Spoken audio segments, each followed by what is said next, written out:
পারবে না। গরিবে নওয়াজ তাদেরকে বলেছিলেন বিশাল এলাকা পানি আনা সাগর, এক কিনারে আমরা উজু করি এবং হাত মুখ ধুই তো তোমাদের অসুবিধে কি হয়? আর পানি তো সৃষ্টিকর্তা সবার জন্য বানিয়েছে। কিন্তু তারা ক্ষমতার জোর দেখাতে গেল, কেন তাদের হাতে রাজ ক্ষমতা রয়েছে।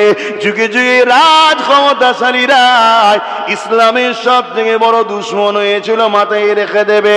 এ যুবকেরা, তরুণেরা, গরিবে নওয়াজকে যখন তারা চাপ দিল না হুকুম রাজার পানি নিতে পারবে না, গরিবে নওয়াজ হযরত কুতুবউদ্দিন বখতিয়ার কাকি রহমাতুল্লাহ আলাইহি বলল, এ বাবা কুতুবউদ্দিন, এরা মনে হয় পানি আর আমাদেরকে নিতে দেবে না। যাও বাবা, এক মগস বা এক পাত্র বা এক লোটা পানি তুলে নাও, যেটা প্রয়োজনে আমাদের কাজে লাগতে পারে। ওই পানিটা যখন তুলবে আনা সাগরকে বলবে, আল্লাহ নবীর পাঠানো মঈনুদ্দিন তোমাকে ডেকেছে। এ যুবকেরা, তরুণেরা, বাবেরা, হযরত কুতুবউদ্দিন বখতিয়ার কাকি লুটা ডুবালো, আর লুটা যেই উঠলো সমস্ত আনা সাগরের পানি গায়েব হয়ে গেল। কিতাবের মধ্যে লেখা আছে আনা সাগরের পানিকে আল্লাহ সংকুচিত ছোট করে ওই লুটার মধ্যে প্রবেশ করিয়ে দিয়েছে।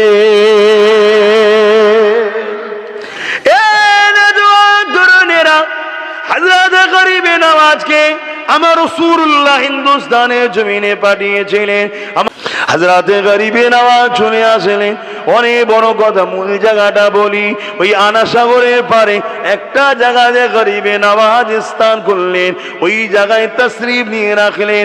হুজুর আমার ইজাজত দিলেন, এ বাবা কুতুবউদ্দিন বখতিয়ার কাকি রে, আযান দাও বাবা, নামাজ হবে বাবা। হযরত কুতুবউদ্দিন বখতিয়ার কাকি আযান দিতে লাগলেন। এই আযানের পরে জামাত শুরু হয়ে গেল। ওই আনা সাগরের পানিতে উযু করলেন, উযু করে নিয়ে নামাজ পড়তে লাগলেন। এ নওজওয়ান তরুণেরা, হযরত গরিবে নওয়াজ খাজা মঈনুদ্দিন আজমিরি ওই জায়গাতে উযু করে নিয়ে নামাজ আদায় করে খলিফা মুরিদ নিয়ে বসে রয়েছে। এমন সময় রাজা সৈন্যরা, রাজার লোকেরা যারা উটকে পরিচালনা করত, এমন করে উট চড়িয়ে ওই ময়দানে এসে হাজির হয়েছে। গরিবে নওয়াজ বসে আছে দেখে ওই জায়গাতে আগিয়ে এসে বলতে লাগলো, এ মুসাফিরেরা, এখান থেকে ওঠো বাবা, কেননা এই জায়গাতে রাজা উট বসে, রাজার উট বসার জায়গা এটা। গরিবে নওয়াজ বলতে লাগলেন, বাবা এত বড় ময়দান রয়েছে, যেখানে খুশি রাখলে তো হয়, সব জায়গাটা ছেড়ে দিয়ে এই জায়গাতে কেন রাখতে মন গেল বাবা? তারা বলতে লাগলো, না, তোমরা মুসাফির মানুষ, অন্য জায়গায় চলে যাও, এই জায়গাতে রাজার উটটা বসতে লাগবে। আমার গরিবে নওয়াজ জবান দিয়ে বলেছিলেন, এ বাবা কুতুবউদ্দিন বখতিয়ার, ওঠো বাবা, চলো অন্য জায়গায় যায়। রাজার উট যখন এখানে বসার জায়গা, আমি মঈনুদ্দিন বলি রাজার উটি তাহলে বসে থাকো। এই বলে হুজুর আমার চলে গেলেন। রাত পার হয়ে গেল। পরের দিন উট চালকেরা উট তুলতে এসেছে, কিন্তু অবাক হয়ে দেখতে লেগেছে উট আর উঠতেছে না। হাজারো চেষ্টা, হাজারো মারধর করেছে, উট কোনোভাবে উঠতে চাইছে না। এ যুবকেরা, তরুণেরা, 850 বছর আগে যে মঈনুদ্দিনের এক জবানের কথায় উট বসেছিল আর রাজা তুলতে পারেনি, আজকের কিছু জালিম বলছে মঈনুদ্দিন হুজুরের মাজার তুলে দেব। এ জালিমরা, শুনে রেখে দে, তোদের বাপেরা উট তুলতে পারেনি, আর আমার আল্লাহর মাহবুবের মাজার তোলার স্বপ্ন দেখেছি। মনে রাখবি, এই স্বপ্ন খুব তাড়াতাড়ি তোদেরকে জন্মের মতো দুনিয়ার স্বাদ থেকে চাকা বন্ধ করে অবশ্যই উঠে যেতে হবে।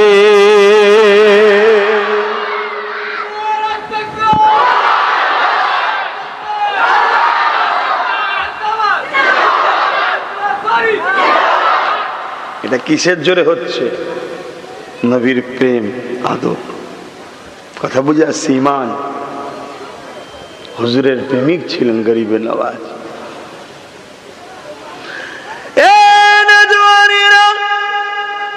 রাজার কাছে খবর চলে গেল, বাদশাহ লোক মারফত গরিবে নওয়াজের কাছে চিঠি করেছে।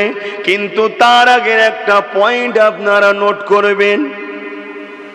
ওই বাদশা তৎকালীন সময় যে ছিল, তার মা যখন মারা যাবার সময় হয়ে গিয়েছিল, একটা চিঠি লিখেছিল। ওই চিঠির মধ্যে ছেলেকে বলেছিল, বাবারে, তোর রাজত্ব চলাকালীন একজন মুসলমান আসবে, তার বিরুদ্ধে লাগবি না বাবা, সে তোর রাজত্ব নিতে আসবে না বাবা, তার রাজত্ব দখলের কোনো নেশা থাকবে না বাবা, সে গরিবদের ঘরে ইনসাফ দিতে আসবে, সে মজলুমদের ঘরে জালিমদের হাতে বাঁচাতে আসবে, সে এক মালিক আল্লাহ পাকের বাণী শোনাতে আসবে, সৃষ্টিকর্তার কথা শোনাতে আসবে। তার পিছনে বাবা লাগবি না, যদি লেগেছিস তোর রাজত্ব যাবে, তুই যাবে। আর যদি তুই তাকে সম্মান করি, ভালোবাসি, তাহলে তোর রাজত্ব থাকবে, তোর কোনো ক্ষতি হবে না। এই খবরটা যখন রাজার কাছে গেল যে একজন মুসলমান এসেছিল একদল, তাদেরকে তাড়িয়ে দিয়ে উট বসিয়েছিলাম, ওই উট আর কোনোভাবে উঠছে না। ওই রাজা ঘরে গিয়ে চিঠিটা বার করেছে। চিঠিটা যখন দেখলো মায়ের লিখা ওইটাই রয়েছে, তখন সেই রাজা মনে করতে লাগলো, মায়ের বয়স তখন 90 বছর ছিল, মায়ের মাথা মনে হয় ঠিক ছিল না। আমার হাতে সৈন্য রয়েছে, আমার দিকে মিলিটারি রয়েছে, আমার দিকে হাজারো পাওয়ার রয়েছে, পুরো দেশের ক্ষমতা আমার হাতে। এই গুটি কত মুসলমান নাকি আমার ক্ষতি করে দেবে। আমার মায়ের মাথা ঠিক ছিল না। আজও আমি বলে যাই, দেশের হুকুমাতকে রাজত্ব করছো করে যাও, দেশ চালাচ্ছ চালাগে যাও, দেশের টাকা লুটে বিদেশে পাচাচ্ছ, যা পাচ্ছ জনগণের সঙ্গে বুঝে লেগে যাও। আমার মঈনুদ্দিনের সঙ্গে যদি লাগো, আল্লাহ দুনিয়া তো তাবা করে দেবে, আখিরাত তো মিটিয়ে দেবে। শুনছেন তো নাকি? আমিও ভবিষ্যৎবাণী সতর্ক করে যাচ্ছি, সুধীরে যাও, যেখানে যেখানে মাথা মারতে নাই। কে নরম জায়গায়, গদি জায়গায়, বালিশে তোষকে মাথা মারা আলাদা কথা। বালিশে মারতে মারতে কেউ যদি দিয়ালে মেরে দেয়, অসুবিধা আছে না?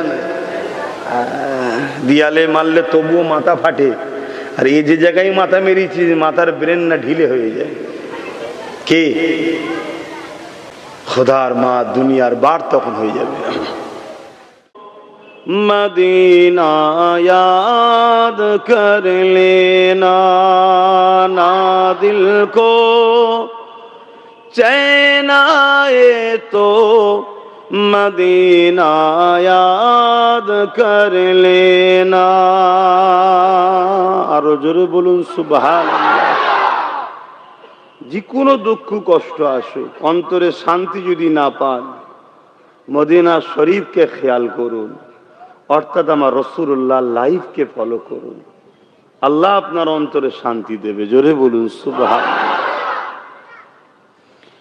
जो कोई गम सताए तो मदीना याद कर लेना, ना दिल को चैन आए तो मदीना याद कर लेना।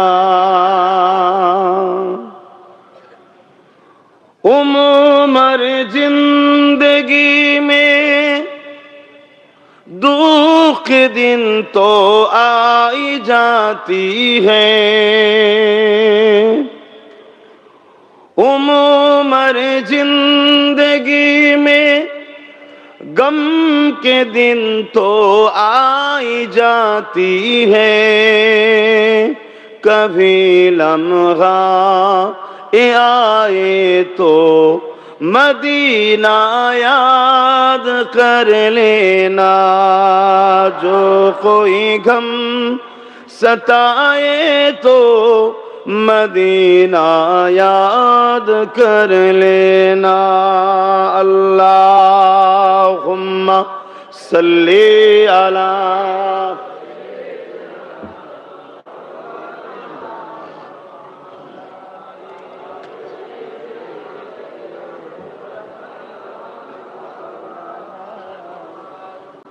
सुना है मुश्किलों में कोई साथ नहीं चलते। সুখের দিনে অনেক বন্ধু পাওয়া যায়, তাই না? কিন্তু মুশকিলে পড়লে কেউ তখন সাথে থাকতে সাথে চলতে চায় না। सुना है मुश्किलों में कोई साथ नहीं चलते।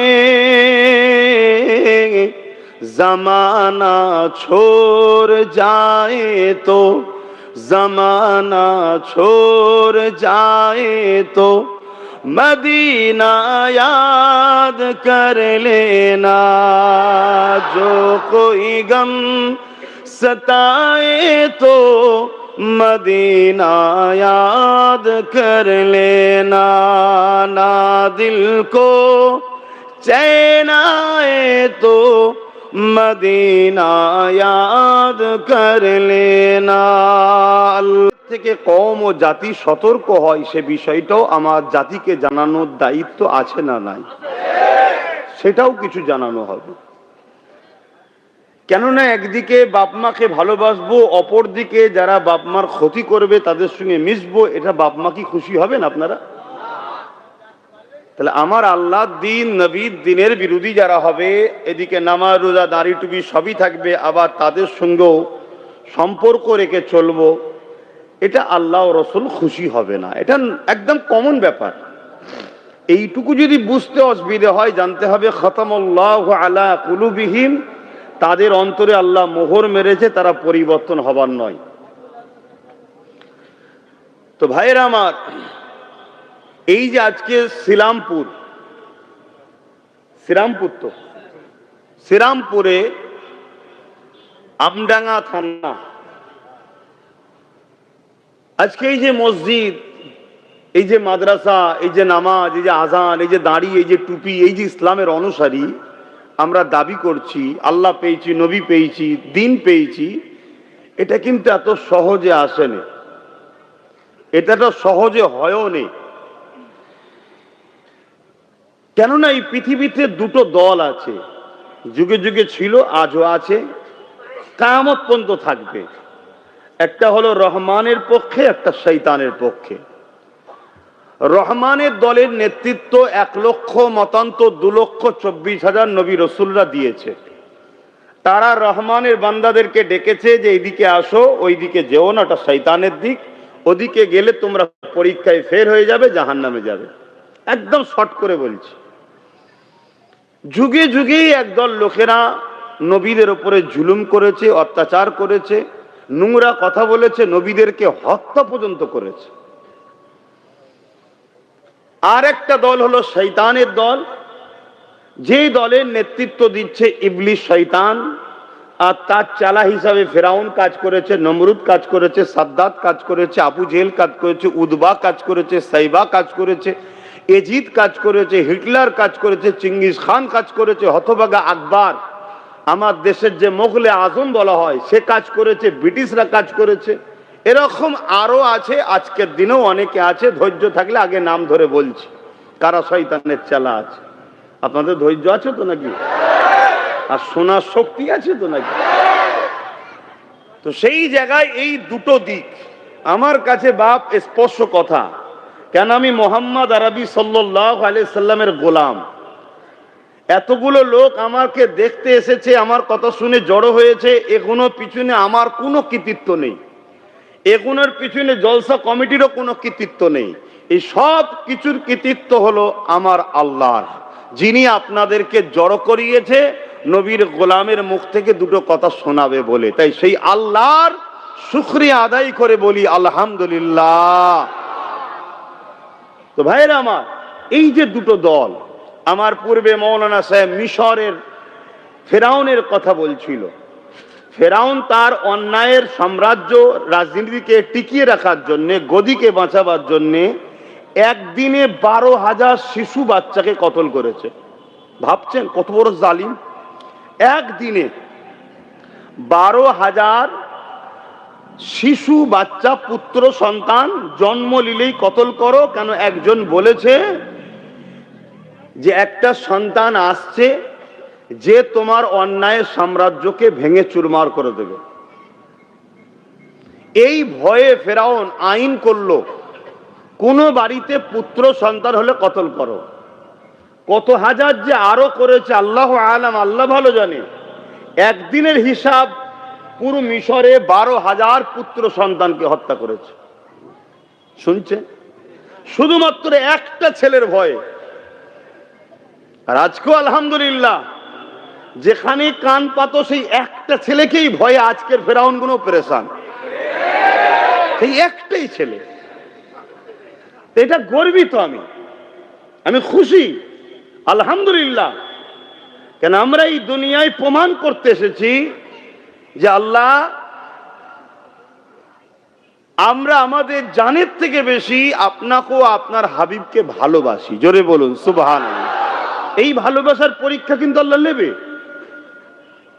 সেই পরীক্ষা কখনো মিথ্যা কেস দিয়ে হতে পারে, কখনো গরিব হয়ে হতে পারে, কখনো অত্যাচারী শাসকের জুলুম দ্বারা হতে পারে, কখনো ভয় ভীতির মধ্যে দিয়ে হতে পারে, কখনো থাকবো না তাড়িয়ে দেবে এই ভয়ও হতে পারে।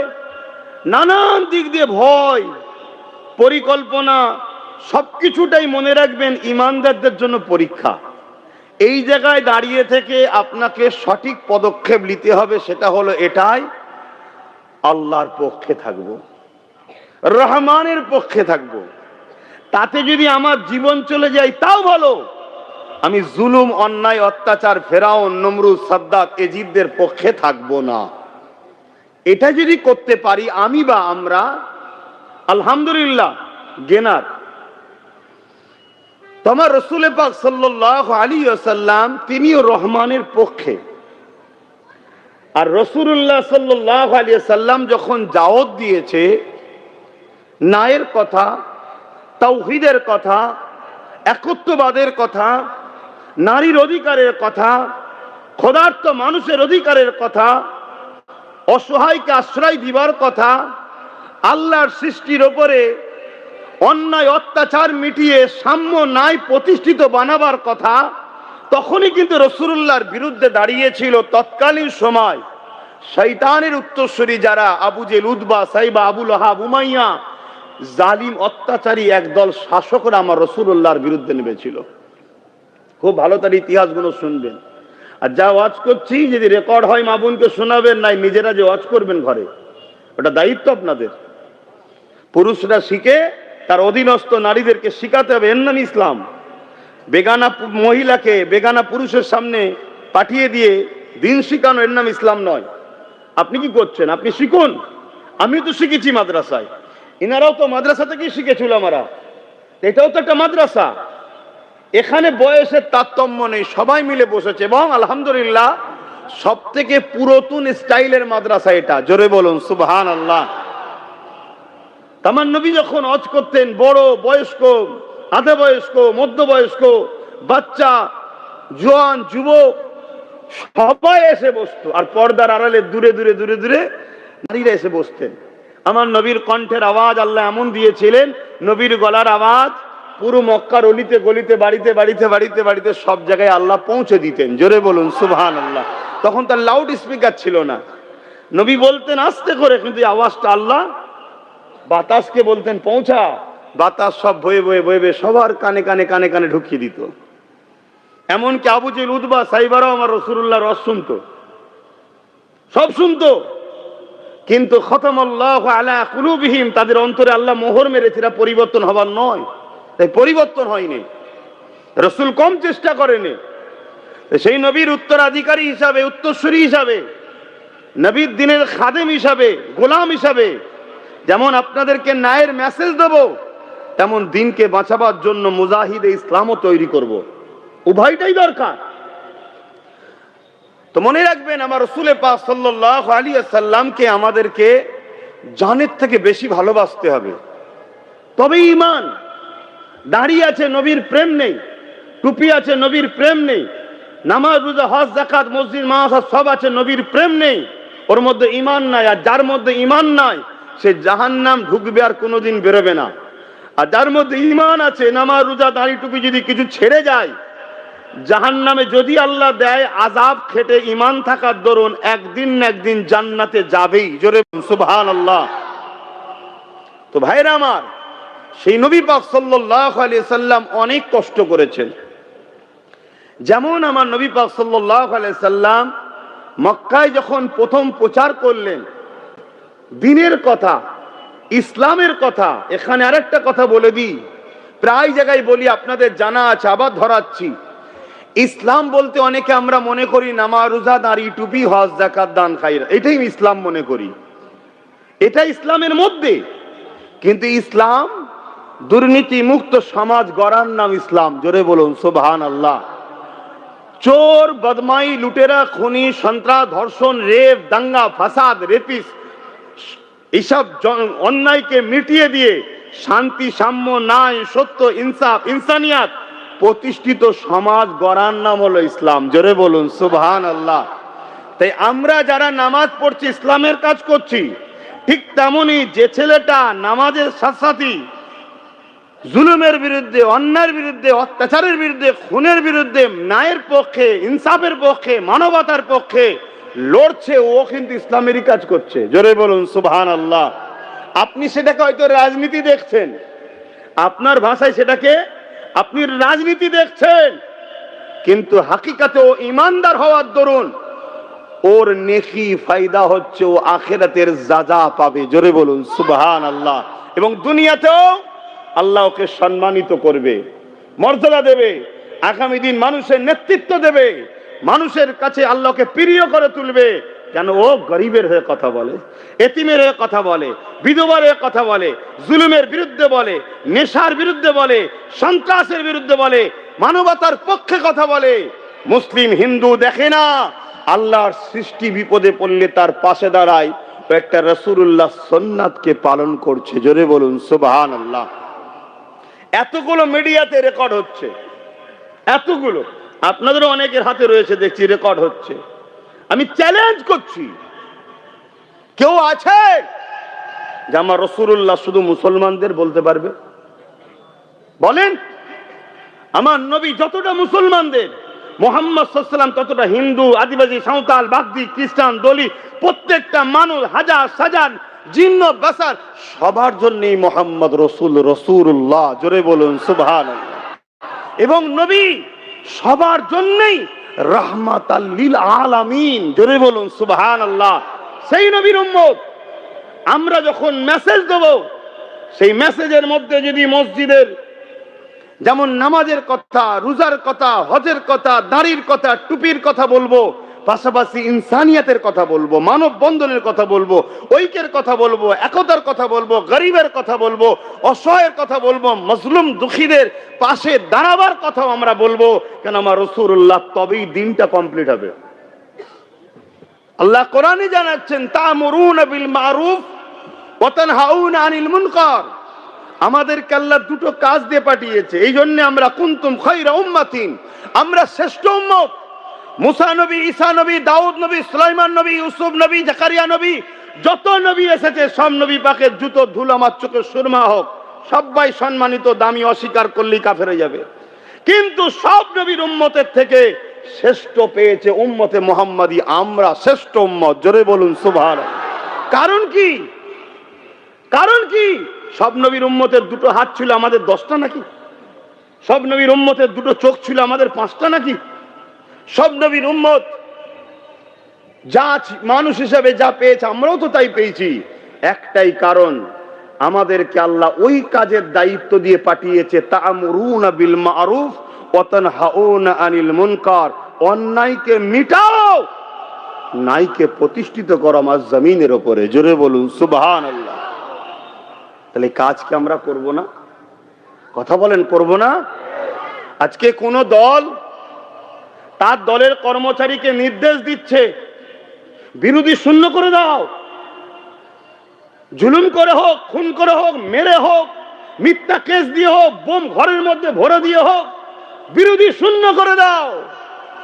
তার জন্য আমার উম্মতে মুহাম্মাদি, আমার নবীর ঘরের ছেলেরা নিজের কওমের ভাইয়ের বিরুদ্ধে লড়াই করছে না, করেনি? আরে আমার আল্লাহ বলেছে, নেশাকে বন্ধ করো, চুরি বন্ধ করো, দুর্নীতি বন্ধ করো, ঘুষ বন্ধ করো, লুট বন্ধ করো, রেপ বন্ধ করো, জুলুম বন্ধ করো, সন্ত্রাসবাদকে মিটাও, তাহলে আমরা সেই আল্লাহর জন্য লড়তে রাজি আছি না নয়?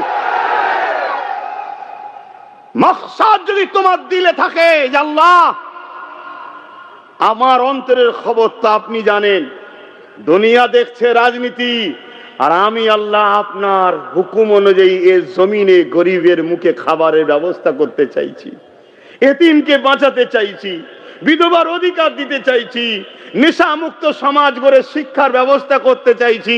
দিলের খবরটা কে জানে? জোরে বলুন। এই লড়াইয়ে আমি যদি মারা যাই, শহীদের মর্যাদা আল্লাহ দেবে, কেন আমার কানেকশন আল্লাহর সাথে আছে।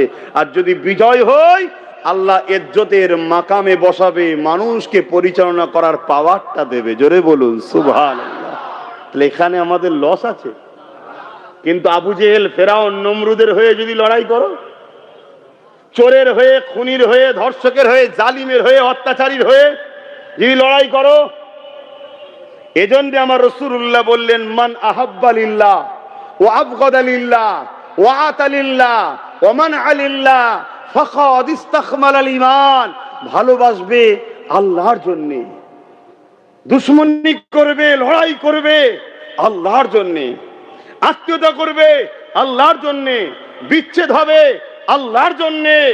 কাউকে যদি বুকে নিতে হয়, কারো জন্য যদি লড়তে হয়, উদ্দেশ্য থাকবে আল্লাহর জন্য। কথা বুঝে আসছে? কারো সঙ্গে যদি দুশ্মনী করতে হয়, উদ্দেশ্য কে? আল্লাহ। তাহলে আজ আমি যদি কারো বিরুদ্ধে কথা বলি, সেখানেও যেন উদ্দেশ্য আল্লাহ থাকে। যদি উদ্দেশ্য আল্লাহ থাকে, তুমি দুনিয়াও পাবে, আখিরাতও পাবে। আর উদ্দেশ্য যদি তোমার আল্লাহ না থেকে, আজকে তথাকথিত শয়তানের উত্তরাধিকারী হয়ে লড়ো, তোমার দুনিয়াও আযাব হচ্ছে, আগামীতে আখিরাতও আযাব। এই যে মুরব্বী বাপগুলো বসে আছেন, বুকে হাত দিয়ে বলুন, আজকের দিনে আপনাদের মধ্যে যে ভয়, যে টেনশন কাজ করছে, যে চিন্তা, আপনারা যখন আমাদের বয়সে ছিলেন, এই বাংলায় এত টেনশন, এত চিন্তা ছিল? তাহলে এত দুর্নীতি, এত জুলুম, এত অত্যাচার আস্তে আস্তে বাড়ছে না কমছে? বলুন, এর কারণ কি? এর কারণ কি? কারণ এটাই, যখন কেউ বীজ গাছ লাগিয়েছিল, সেই গাছের গোড়ায় পানি দিয়ে আমরাই বড় করেছি। সেই গাছের শাখা পোশাখা অনেক বড়, তার ফল টুপটাপ পড়ছে, আমার ঘরের ছেলে খেয়েই মারা যাচ্ছে। কথা বুঝে আসছে? আর এখন কাটতে গেলেও পারছেন না, কেন? অনেক শক্তিশালী হয়ে গেছে। কিন্তু এই গাছটা লাগিয়েছে কারা? আমরাই তো। পানি দিয়ে, হাত দিয়ে বড় করেছি কারা? আমরাই তো। অতএব জীবনকে বাজি রেখে হলেও এই গাছকে উপড়ে ফেলে ভালো ফলের গাছ আগামী দিন লাগাবার দায়িত্ব আমাদেরই। যদি আমরা না করতে পারি, আমরা তো জবাব পরকালে দিতে হবে। আমাদের বাচ্চারাও দুনিয়ায় মারা যাবে এই বিষ ফল খেয়ে, আমাদের বাচ্চার আখিরাতও কল্যাণ হবে। আমার আজ বুঝছেন তো? কেননা বাপেরা অনেক কষ্ট করেছে, আল্লাহ নবী এই দিনের জন্য অনেক মার খেয়েছে। তুমি যদি সামান্য পরিমাণ তোমার দিলে যদি নবীর প্রেমটা থাকে, তোমাকে তো একবার হলো ভাবতে হবে, হ্যাঁ আমি হালকা বয়সে আমি এমন করে অনেক ভুল কাজ করে ফেলছি, হালকা বয়সে নামাজ কাজা করে ফেলছি, হালকা বয়সে প্যান্ট শার্ট পরে ফেলেছি, হালকা বয়সে দাড়ি চেঁচে ফেলেছি, হালকা বয়সে ফাংশন যাত্রায় চলে গেছি, হ্যাঁ আমার কোনো ব্যক্তি জীবনে অন্যায় করে ফেলেছি, আল্লাহর কাছে তওবা করো, ক্ষমা চাও, আল্লাহ পাক মাফ করে দেবে। কিন্তু পাশাপাশি তোমাকে এটাও তো মনে রাখতে হবে, যদি তোমার মধ্যে ঈমান থাকে, নবীর প্রেম ও আদব থাকে, আল্লাহ পাকের প্রেম ভালোবাসা যদি থাকে, আখিরাতে যদি ভয় থাকে, এ দুনিয়ার মানুষেরা এই দিনের জন্য আমার রাসূলুল্লাহ কত কষ্ট করেছে। এমনি এমনি নারী অধিকার পেয়ে যায়নি, এমনি এমনি নেশা বন্ধ হয়নি, এমনি এমনি জুলুম খতম হয়নি, এমনি এমনি সন্ত্রাস বন্ধ হয়ে যায়নি। আল্লাহ নবী নবী, নূর নবী, দয়ার নবী, এই গরিবের পক্ষে, এতিমের পক্ষে, মানুষ্য জাতির পক্ষে আল্লাহ নবী যখন তৎকালীন জালিম অত্যাচারী শাসকদের বিরুদ্ধে আল্লাহ নবী যখন কথা বলেছিল, ওই সময়তে তারা আমার রাসূলুল্লাহর উপরে অনেক আঘাত দিয়েছিল, অনেক কষ্ট দিয়েছিল। সেই কষ্টের মধ্যে একটা কষ্টের কথা বলে যায়, আল্লাহ নবী যখন মক্কার মানুষ আর কেউ শুনছে না, নবী তখন মক্কা থেকে হিজরত করে তাইফের জমিনে চলে গেলে, তাইফের মানুষকে বুঝাতে লাগলে, এ তাইফের মানুষেরা তাওহীদের কথা শোনো, জুলুমকে বন্ধ করো, অন্যায়কে বন্ধ করো, নারী হত্যা বন্ধ করো, নেশাকে বন্ধ করো, জুলুমকে বন্ধ করো। আল্লাহর জমিনের উপরে আল্লাহ পাকের ইনসাফ ইনসানিয়াতের যে রাস্তা, আমানের যে রাস্তা, ওই রাস্তার মধ্যে আসো, মানুষে মানুষে বিভাজন না করে মিলেমিশে থাকো। আল্লাহ নবী যখন এই মেসেজটা দিতে যাবেন, ওই সময় মক্কা সন্ত্রাসীরা দ্রুত খোঁড়া চালিয়ে তায়েফের মানুষের কাছে, তায়েফের যারা তৎকালীন শাসক ছিল তাদের লাঠিয়াল বাহিনী, তাদের সন্ত্রাস বাহিনী, যে ভাষাগুলো আপনারা বুঝবেন, যে ভাষাগুলো আপনারা বুঝবেন, লাঠিয়াল বাহিনী বোঝেন তো নাকি? সন্ত্রাস বাহিনী থাকে না, থাকে না? আজকের নেতাদের এরকম আছে না? না, হ্যাঁ, নেতা সামনে আসে না, যাও ভেঙে দিয়ে আসো, লাঠিয়াল বাহিনী চলে এলো, 2 বোতল মদ পেয়ে যাবে, কিছু চিকেন মোড়া পাবে, একটু ফিস্টি করে খাবে, কিছু টাকা পাবে। কি গো, আমার কথা ভুল হচ্ছে? এই সিস্টেম আগেও ছিল, এখনো আছে। তাহলে যুগে যুগে অন্যায় আর ন্যায় দুটোই আছে, এটাই তো পরীক্ষা। যদি আবু জেহেল না থাকতো, বেলাল হুজুরকে পরীক্ষা কে নেবে? মাধ্যমটা কিভাবে হবে? আবু জেহেল ছিল বলেই তো বেলাল হুজুরের উপর জুলুম করেছে, আর বেলাল প্রমাণ দিয়েছে হাজারো জুলুমের পরও আমি জালিমের সাথে নয়, আমি রহমানের সাথে। জোরে বলুন সুবহানাল্লাহ। আজও পরীক্ষা হচ্ছে না, হয় না? তবে আলহামদুলিল্লাহ, আমার ভালোবাসার বাপ মা ভাই বোনেদের মধ্যে আমি দীর্ঘ 7-8 বছর ধরে দেখছি, আলহামদুলিল্লাহ এখনো আমার সঙ্গে জুড়ে আছে। আল্লাহ পাক এই মহব্বত শুধু দুনিয়ায় নয়, আমাদেরকে একসাথে যেন জান্নাতও দেয়। বলুন আমিন।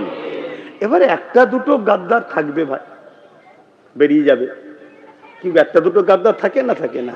তবে যে কটা গাদ্দার গাদ্দারি করেছে তাদের পরিস্থিতিটা কেমন হয়েছে বলবো? খারাপ নেবেন না? তবে ভাষাটা একটু খারাপ তো, সমস্যা খুব, কিন্তু বুঝাতে লাগে না।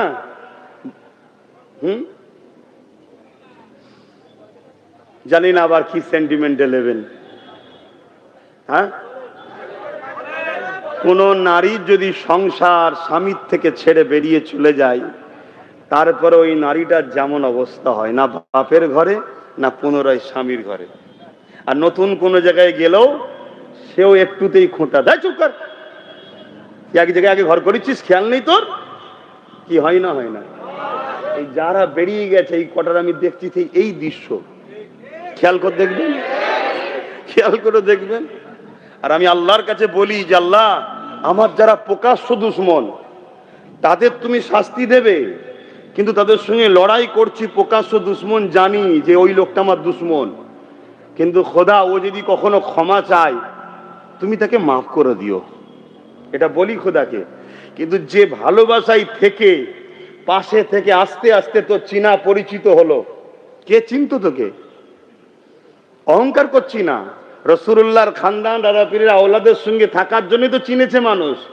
আর একটু বড় হতেই কিছু পয়সার বিনিময়ে, কিছু পদের বিনিময়ে তুই বিক্রি হয়ে গেলি, লড়াইটা তুই বুঝতে পারলি নি কিসের লড়াই হচ্ছে। তা আল্লাহ যেন এই গাদ্দার গুলোকে যেন মাফ না করে। বলুন আমিন। এটা আমি আল্লাহর কাছেও বলি। আর ইতিহাসও আছে, আমার নবী পাক বলেছেন, ইতিহাসটা তাহলে শোনেন। আমার নবী পাক বলেছেন, যারা যুদ্ধের ময়দানে যায়নি, মৌলানা সাহেবরা রয়েছেন, একটু সাড়া দেবেন, যারা যুদ্ধের ময়দানে যায়নি তারা যদি তওবা করে আল্লাহ বলেছেন মাফ করে দেব। কিন্তু যুদ্ধের ময়দানে গিয়ে বাহাপ রাস্তা থেকে যদি ফিরে চলে আসে আল্লাহ রসুল বলছেন এদের তওবা আল্লাহ কবুল করবে না। কারণটা কি? ধরুন আমরা 100 জন কোন একটা মিশনে যাচ্ছি, এই 100 জনের মধ্যে থেকে হঠাৎ 50 জন ব্যাকে চলে এলো, কি 5 জন ব্যাকে চলে এলো, 95 জনের মধ্যে একটু হলো খটকা, দ্বিধাদ্বন্দ্ব হবে না? হবে না? মনের স্পিড একটু হলো কমবে না? কমবে না? আর যদি প্রথম থেকেই আমরা 95 জন যেতাম, সমস্যা থাকতো কি? এজন্য বলা হয়েছে এরা মুনাফিক, এদেরকে আল্লাহ মাফ। সেদিন বদর হয়েছে, একদিকে রহমানের পক্ষে ছিল সাহাবারা আর শয়তানের পক্ষে ছিল আবু জেহেল উতবারা। আজকেও সেই জিনিস হচ্ছে, একদিকে শয়তানের উত্তরসূরিরা আছে আর একদিকে রহমানের পক্ষেও লড়াই হচ্ছে। দেখো না নেতৃত্বটা কে দিচ্ছে, দেখো কতজন কর্মচারী দেখে লাভ নেই, সবসময় নেতৃত্বকে ফলো করতে হয়, তাই তো নাকি? নেতৃত্বকে দেখো। তো ভাইরা আমার, সেদিন আমার রাসূলুল্লাহ যখন তায়েফে যাচ্ছে, মক্কার মুশরিক জালিম অত্যাচারীরা ঘোড়া চালিয়ে গিয়ে জানিয়ে দিল যে মুহাম্মদ ঢুকছে তোমাদের তায়েফে সাল্লাল্লাহু আলাইহি সাল্লাম। সে যা বলে ঠিক বলে, সে যা বলে ঠিক বলে, কিন্তু তার কথা যদি মেনে নাও, আমাদের এই যে আতঙ্ক ভয়ের সাম্রাজ্য, মানুষকে লুটে পুটে খাওয়া, এইটা বন্ধ হয়ে যাবে। শুনছেন? অতএব রোকো। মক্কার খবরটা পাওয়া সাথে সাথে তায়েফের সন্ত্রাস বাহিনীরা তারা তাদের লাঠিয়াল বাহিনীকে পাঠিয়ে দিল। কিছু বাচ্চা ছেলেদের হাতে ইট পাথর তুলে দিল, তারা আমার রাসূলুল্লাহকে দেখে মারছে। শুনছেন? শুনছেন কত কষ্ট করে ইসলাম এসেছে? আপনি নামাজ পড়ার পরও, আপনি রোজা রাখার পরও, আপনি হজ দান খয়রাত দাড়ি টুপি রাখার পরও আমার রাসূলুল্লাহর কষ্টের কথা শুনে আপনার দিল যদি না কাঁদে, জানতে হবে আপনার মধ্যে ঈমান বড় দুর্বল হয়ে গেছে, নচেত ঈমান কখন বেরিয়ে গেছে আপনার জানা নাই। এই নওজোয়ান তরুণেরা, আল্লাহ নবী যখন তায়েফের জমিনে গেলেন, সঙ্গে সঙ্গে তায়েফের বাচ্চাগুলো এসে আল্লাহ নবীকে ইট মারতে লেগেছে, পাথর মারতে লেগেছে, চারিদিকে থেকে পাথর আসতে লেগেছে। আল্লাহ নবী হাত দিয়ে ঠেকায় আর জবানে বলে, বাবারা আমি রাসূলুল্লাহ তোমাদেরকে বাঁচাতে এসেছি, তোমরা আমাকে এইভাবে মেরো না, আমি রাসূলুল্লাহর উপরে জুলুম করো না। কিন্তু তারা শুনে না, আমার রাসূলুল্লাহর উপরে তারা আঘাত করতে লাগলো। আল্লাহ নবীর যেখানে পাথর লাগে, লাগার সাথে সাথে রাসূলুল্লাহ চেহারা মোবারক থেকে হুজুরের খুন মোবারক বেরোতে লেগেছে। এই খুন শরীর দিয়ে বেরোতে বেরোতে বেরোতে এত খুন বেরোতে লেগেছে, জামা ভিজে গিয়ে হুজুরের জুতা মোবারক খানা এই খুন পর্যন্ত বসে গেল। আল্লাহ নবী, নূর নবী, দয়া নবী ওই তায়েফের জমিনে অজ্ঞান অচৈতন্য হয়ে পড়ে গেল। জালিমের সর্দাররা আগে আসলো, তারা এসে আমার রাসূলুল্লাহ মারা গেছে না জিন্দা আছে না কে বিভিন্ন জায়গায় হাত দিয়ে যে কোনো চেক করতে হয় সেগুলোকে চেক করে দেখে নিয়ে আমার রাসূলুল্লাহর উপরে আবার লাঠির আঘাত করলো। এই লাঠির আঘাত করে দিয়ে তারা যে যা চলে গেল। এদিকে আল্লাহ পাকের ফেরেশতারা আরশে আজিমে কাঁদতে লেগেছে, আসমানের জগতে কাঁদতে লেগেছে। ও রব্বি আল্লাহ, যার জন্য কায়নাতকে তৈরি করলেন, আপনার হাবিবের উপরে এত জুলুম হচ্ছে আল্লাহ, আল্লাহ আপনি কোনো বিচার করছেন না কেন? আমার আল্লাহ পাক জানিয়ে দিলেন, জিবরাইল রে কোথায় আছো, যাও জমিনে চলে যাও। কেন আমি বিচার করব না? যাও জমিনে চলে যাও, আর সাথে পাহাড় চালো, ফেরেশতাকেও সাথে নিয়ে যাও। যদি আমার হাবিবকে যে সালাম দেবে, আমার হাবিবকে গিয়ে বলবে, আমার হাবিব যদি চায় আমি আল্লাহ ইজাজত দিয়ে দিলাম, দুই দিকে দুটো পাহাড় আছে, ওই পাহাড়কে নিয়ে তায়েফবাসীকে চেপে মেরে দাও বা পাহাড় তুলে তাদের উপরে চাপিয়ে দাও, আমি আল্লাহ ফয়সালা দিয়ে দিলাম। তবে চাপাবার আগে, মারার আগে হাবিবুল্লাহ হাবিবের থেকে একবার ইজাজত নেবে। কেন ইজাজত নেবে? ওখানে গেলে উত্তর পেয়ে যাবে। কেন আমি আল্লাহ এত জুলুম করার পর এত আমার হাবিবের উপরে আঘাত দিয়েছে, তাও আমি আল্লাহ খামোশ কেন আছি? জিবরাইল রে, এ আমার ফেরেশতা রে, দুনিয়ার জমিনে গেলে উত্তরটা পেয়ে যাবি।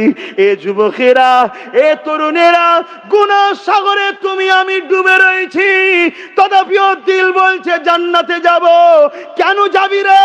দিল বলছে আমার রাসূলুল্লাহ রয়েছে, কিয়ামতের দিনে আমাদেরকে শাফাআত করে জান্নাতে নিয়ে যাবে। আরো জোরে বলুন সুবহান।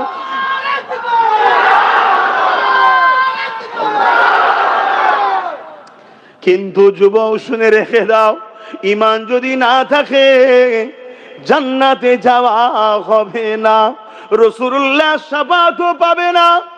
গুনাহগার কিন্তু ঈমান আছে, তাদেরকেই তো রাসূলুল্লাহ শাফাআত করবে। ঈমান নেই যারা, তারা তো রাসূলুল্লাহ শাফাআত পাবে না, তারা রাসূলুল্লাহকে দেখতেও পাবে না। নবীর চোখের আড়ালে আল্লাহ তাদেরকে জাহান্নামে দিয়ে দেবে। এ যুবক, এ আমার আব্বা জানেরা, এ আমার আম্মা জানেরা, এ পশ্চিম বাংলার মানুষেরা, ও দাদা পীরের সিলসিলার অনুসারী অনুগামীরা, গুনাহ হয়ে গেছে, ক্ষমা চাও, তওবা করো। কিন্তু আমার রাসূলুল্লাহর কষ্টের ইসলামের দুশমন হয়ো না।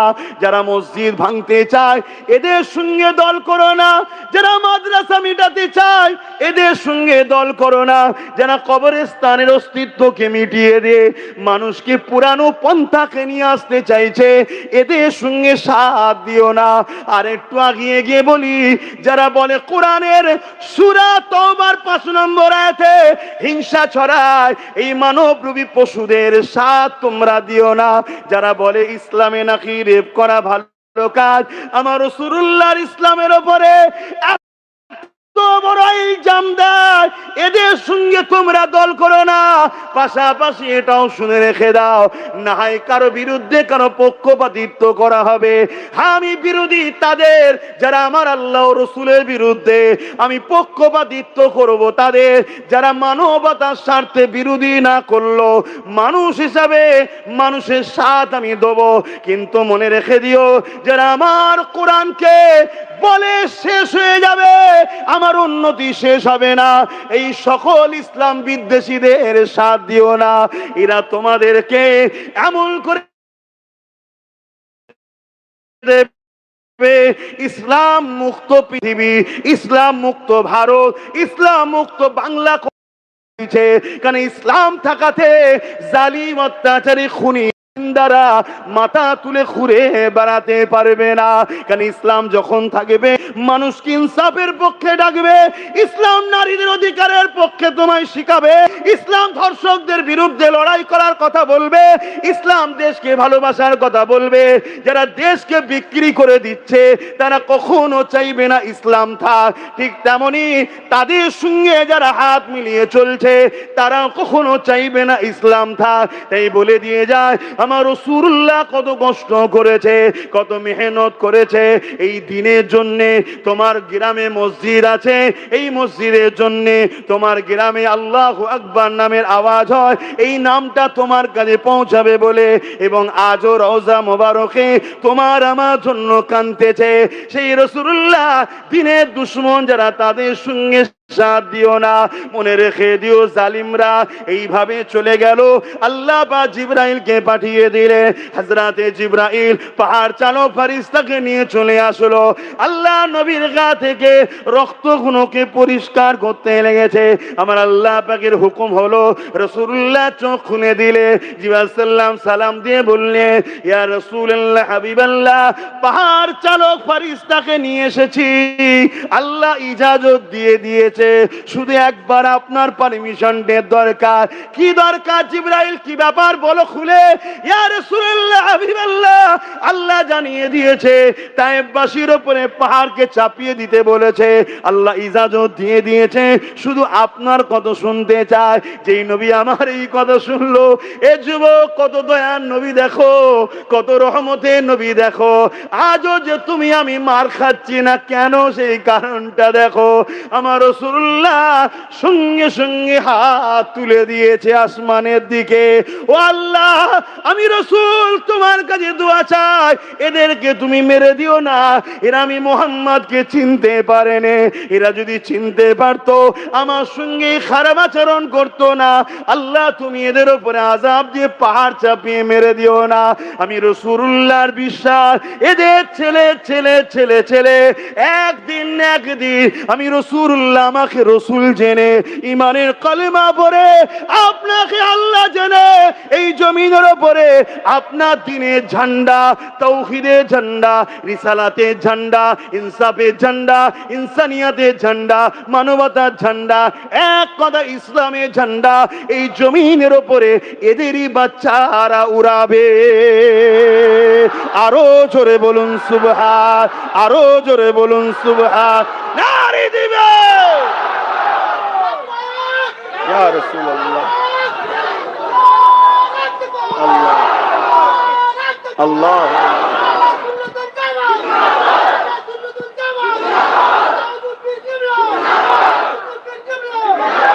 ভাইরা আমার, দাদা হুজুরের আওলাদ আমি, আলহামদুলিল্লাহ নবীর গোলাম আমি। আল্লাহ আজান দিচ্ছি অন্য মহল্লায়, এই মহল্লায় জলসার পর আজান, তারপর নামাজ। মহল্লার হক আদায় করতে হয়। কেন এখন সব লাউড স্পিকারে হচ্ছে, অনেক দূর থেকে আওয়াজ আসে, এক এক জায়গার এক এক রকম টাইম। এই জন্য মহল্লার হক আদায় করতে হয়। আর না হয় আজান হবে, আপনি বাথরুমের সামনে দাঁড়িয়েই থাকবেন, সমস্যায় পড়ে যাবেন। কথা বুঝে মহল্লার হক আদায় করতে হয়। তো ভাইয়ের আমার, আমি দাদা হুজুর আওলাদ, নবীর গোলাম, আপনাদের সন্তানের মতো, আপনাদের ভাইয়ের মতো। আপনারা আমাকে কি বুঝছেন জানি না। একদিকে যেমন আপনাদেরকে বাঁচাবার জন্য কথা বলছি, অপরদিকে যে দিনের দোহাই দিয়ে আমার পেট চলে, যে রাসূলুল্লাহর গোলামিতে মানুষ আমাকে ভালোবাসে, সেই মসজিদ আজকে নিরাপদে নয়, সেই মাদ্রাসা আজকে নিরাপদে নয়, সেই কবরস্থান, ঈদগাহ, খানকা আজকে নিরাপদে নয়। কেউ কোরআনের নিয়ে মিথ্যাচার করছে, বলছে 17 জন নাউজুবিল্লাহ বাকের কথা বলতে পাচ্ছি না, মিলে নাকি কোরআন লিখেছে। বলেছে না বলেনি? বলো, এই জালিম হুকুমতকে রেখে মুসলিম উম্মার কি লাভ হয়েছে বলো? তোমার ইসলামে নাকি রেপ করা ভালো কাজ, তোমাদের এই পাশে ভাট পড়া জালিমটা যখন বলল তোমার এই বাংলার হুকুমত তাকে জেলে ভরেছে, তাহলে একে রেখে তোমার লাভ কি হয়েছে বলো? চলো আব্বাস সিদ্দিকী খারাপ, তাহলে বলো, যখন এই পাশে শয়তান জালিমটা বলল কোরআনের সূরা তাওবার 5 নম্বর আয়াতে নাকি ভুল আছে, কি বলে হিংসা ছড়াচ্ছে, তার বিরুদ্ধে কয়েক হাজার কেস হয়েছে, তোমার এই বাংলার বিগত সরকার তাকে কি জেলে ভরেছিল? জোরে বলো, ভরেছে। তাহলে একে রেখে লাভটা কি হয়েছে তোমাদের বলো? খুব ঠান্ডা মাথায় বোঝো, বিজেপির যদি সব থেকে বড় কেউ দুশ্মন হয় সেটা আমরা মুসলমানরা। এটাও বিজেপি জানে না? জানে না? জোরে বলো। তাহলে বিজেপি সব থেকে বড় ক্ষতি আমাদের করবে। তাহলে বিজেপিকে যদি রুখতে হয় আমরা রুখবো, বিজেপির বোনকে দিয়ে বিজেপি রুখা যাবে না। তার প্রমাণ তোমাকে আমি দিয়ে যাচ্ছি। দেখো, কদিন আগে মালদা জেলায় কোন একজন উকিল, সে এমনি একটু ফটো তোলার তার খুব শখ, তাকে পুলিশেই ডেকে নিয়ে গেছে যে একটু সামলা ভাই।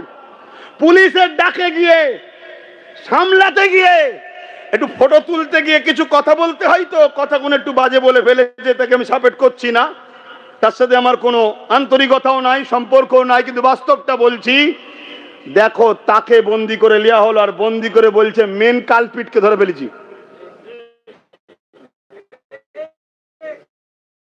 তাহলে কেউ গরিবদের পক্ষে বলতে গেলে রাজ্য সরকার বলছে মেন কালপিট।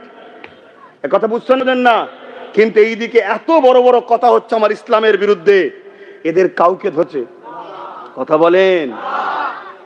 কিন্তু দেখো, নবী বংশের আওলাদ ওয়াকাবলিয়ে রাস্তায় নেমেছিল, তাকে তুলে নিয়ে যে টেনে হিঁচড়ে জেলে ভরেছে না ভরেনে? এই নওশাদকে ভরেছিল না ভরেনে? কি করতে নেমেছিল রাস্তায়? ওর বাপের জায়গা চলে গেছিল? হ্যাঁ, ওয়াকাব চলে যাচ্ছে, তাই কেন্দ্র সরকারের বিরুদ্ধে রাস্তায় নেমেছে নওশাদ। আর তাকে ভরছে কে? এক্স রাজ্য সরকার, যাকে আমরা এনেছিলাম। ঠিক তো নাকি? আমি আমাকেও দোষী করছি, আমারও দোষ আছে, কিন্তু ভুল বুঝেছিলাম। কিন্তু ভুলটা আজকে ভাঙছে না ভাঙেনে? হ্যাঁ, দিনের শেষে তখনই তো বুঝলাম, একে আব্বা ওকে আব্বা, একে নানা ওকে নানা, একে দাদা ওকে দাদি, কদিন বলবো? চল নিজের একটা আব্বা তৈরি করলি।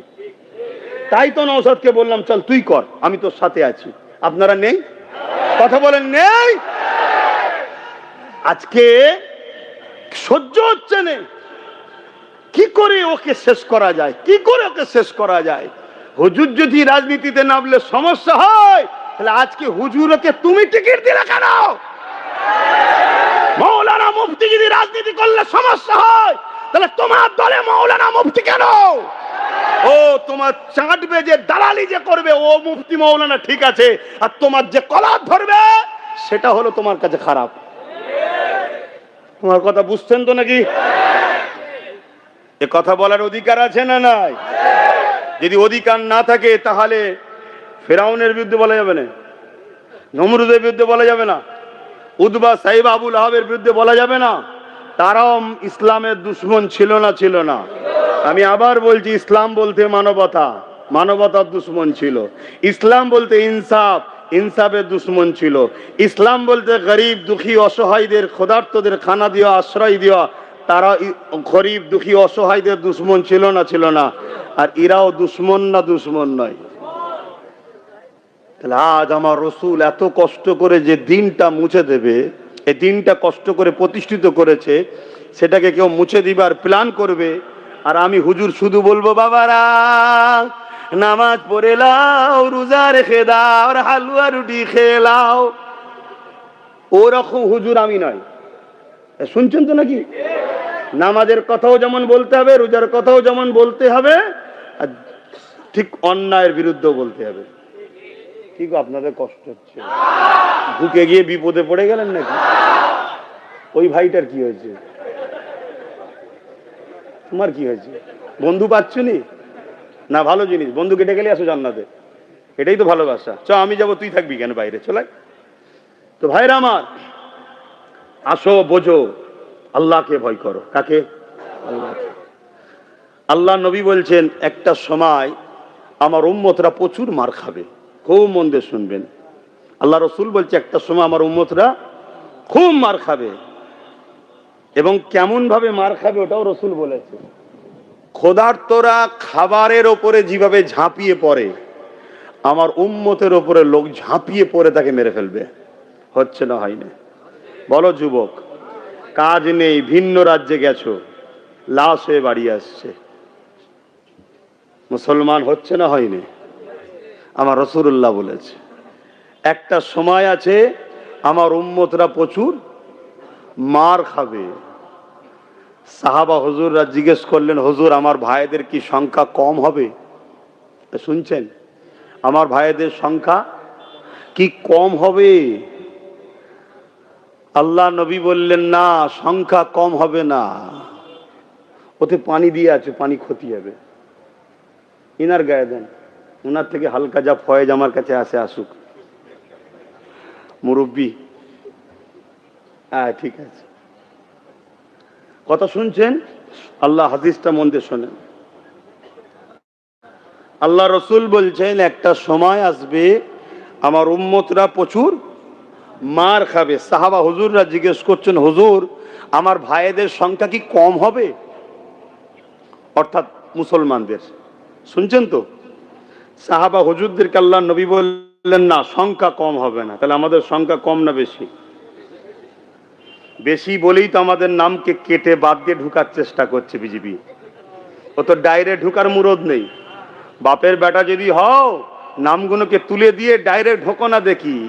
নির্বাচন কমিশনার লাগিয়ে, পুলিশ লাগিয়ে, এটা লাগিয়ে ওটা লাগিয়ে, ইভিএম হ্যাক করে নিয়ে পালিয়ে কত কি করছে তো নাকি। কত দম থাকে পিসফুলি ভোট করে বলো আমি আসবো। ৭৯ বছর দেশ স্বাধীন হয়েছে, আরো ১০০ বছরও বাংলায় জীবনে বিজেপি ঢুকতে পারবে না, শুনছেন? কিন্তু ওরা প্ল্যান করছে কি, আমরা নাম কেটে বাদ দেবো। তা তুমি যদি ৩০,০০০ মুসলমান ভোটই না দিতে পারো তাহলে কি করে রুখবে বলো? তুমি যে রুকার জন্য ভোরবেলা উঠে বসে আছো, তোমার ভোটের নাম আছে তো? বলবেন তো। তুমি যে এত চিল্লাচ্ছ কাটাকুটি কাটাকুটি কাটাকুটি কাটাকুটি, তোমাকে তো এমনি কেটে বাদ দিয়ে দিয়েছে, শুনছেন? এই যে এই কম্পিউটারে মারলে যে লিস্ট দেখছেন, ও লিস্ট আসল নয়। একদিন আগে বিএলওর কাছে আসবে, ওতে দেখা যাবে হয়তো আব্বাস সিদ্দিকুরও নাম নেই। তাহলে কি হবে? তাহলে আমি কি করবো এবারে? কথা কিছু মাথায় ঢুকছে? 2020 একটা ভিডিও দেখি নতুন করে ছড়াচ্ছে, কারা সব যত্ন করে রেখেছিল আল্লাহ জানে। 2020 একটা ভিডিও ছাড়ছে, সেখানেও বলেছি 20, আজকে 26, 6 বছর আগে, যে একটা দিন আসছে তোদের নাম কেটে দেবে, নাগরিকত্ব চলে যাবে। তখন বলেছি 2020। আবার 2022-ও বলেছিলাম ভোটার লাইনে দাঁড়িয়ে দেখবি নাম নেই। আমার ভয় হচ্ছে ওইটাই হবে। তাহলে কি করে রুখবে বলো বলো বলো বলো?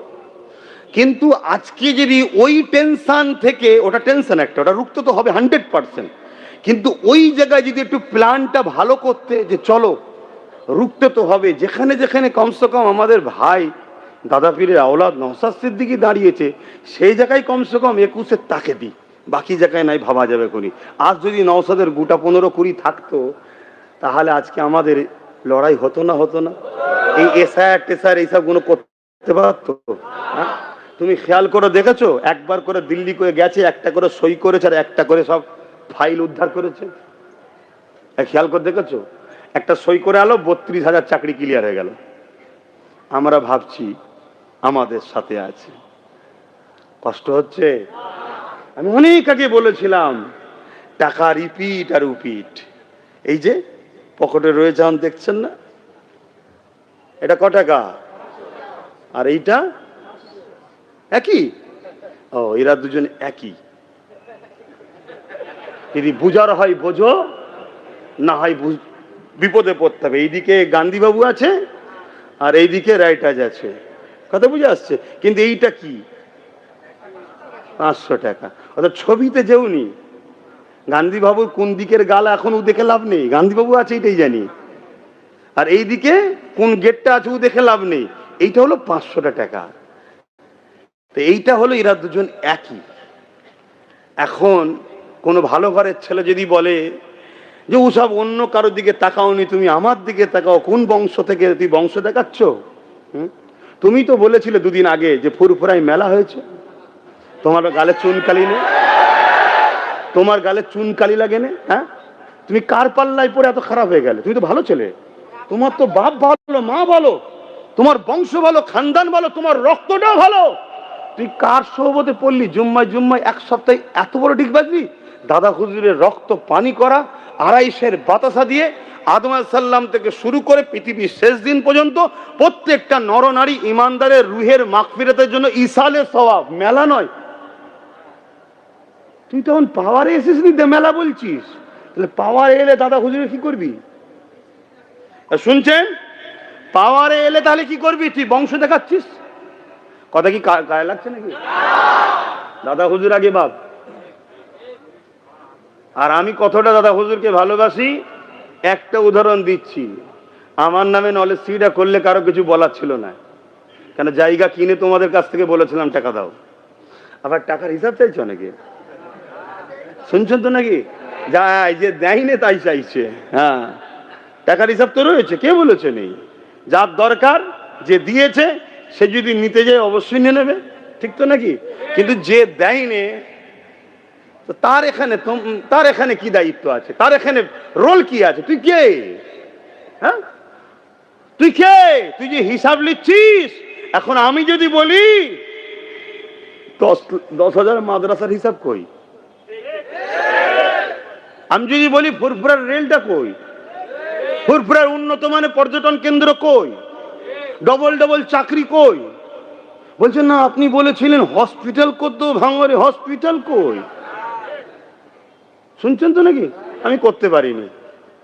কেন করতে পারিনি? আমি শাসকে নাই। আমি ভেবেছিলাম যে একটা ভালো কাজ হলেও কেউ রুখবে। এই ভাই, এটা ভাবা যায়? কারো জায়গা আছে, আমি বলছি ভাই জায়গাটা দিবি, সে রেডি হচ্ছে, তাকে যে হুমকি দিচ্ছে তুই যদি জায়গা দিস তোর বিপদ আছে। কথা বুঝে আসছে না? নয় তা আমি ক্ষমতাই নেই, কিন্তু তার পরের দিনে গিয়ে খোঁড়া পা দুলিয়ে কি বলেছিল? খোঁড়া পা দুলিয়ে কি বলেছিল? যে আমারও একটা শখ আছে, ভাঙরে হসপিটাল করব।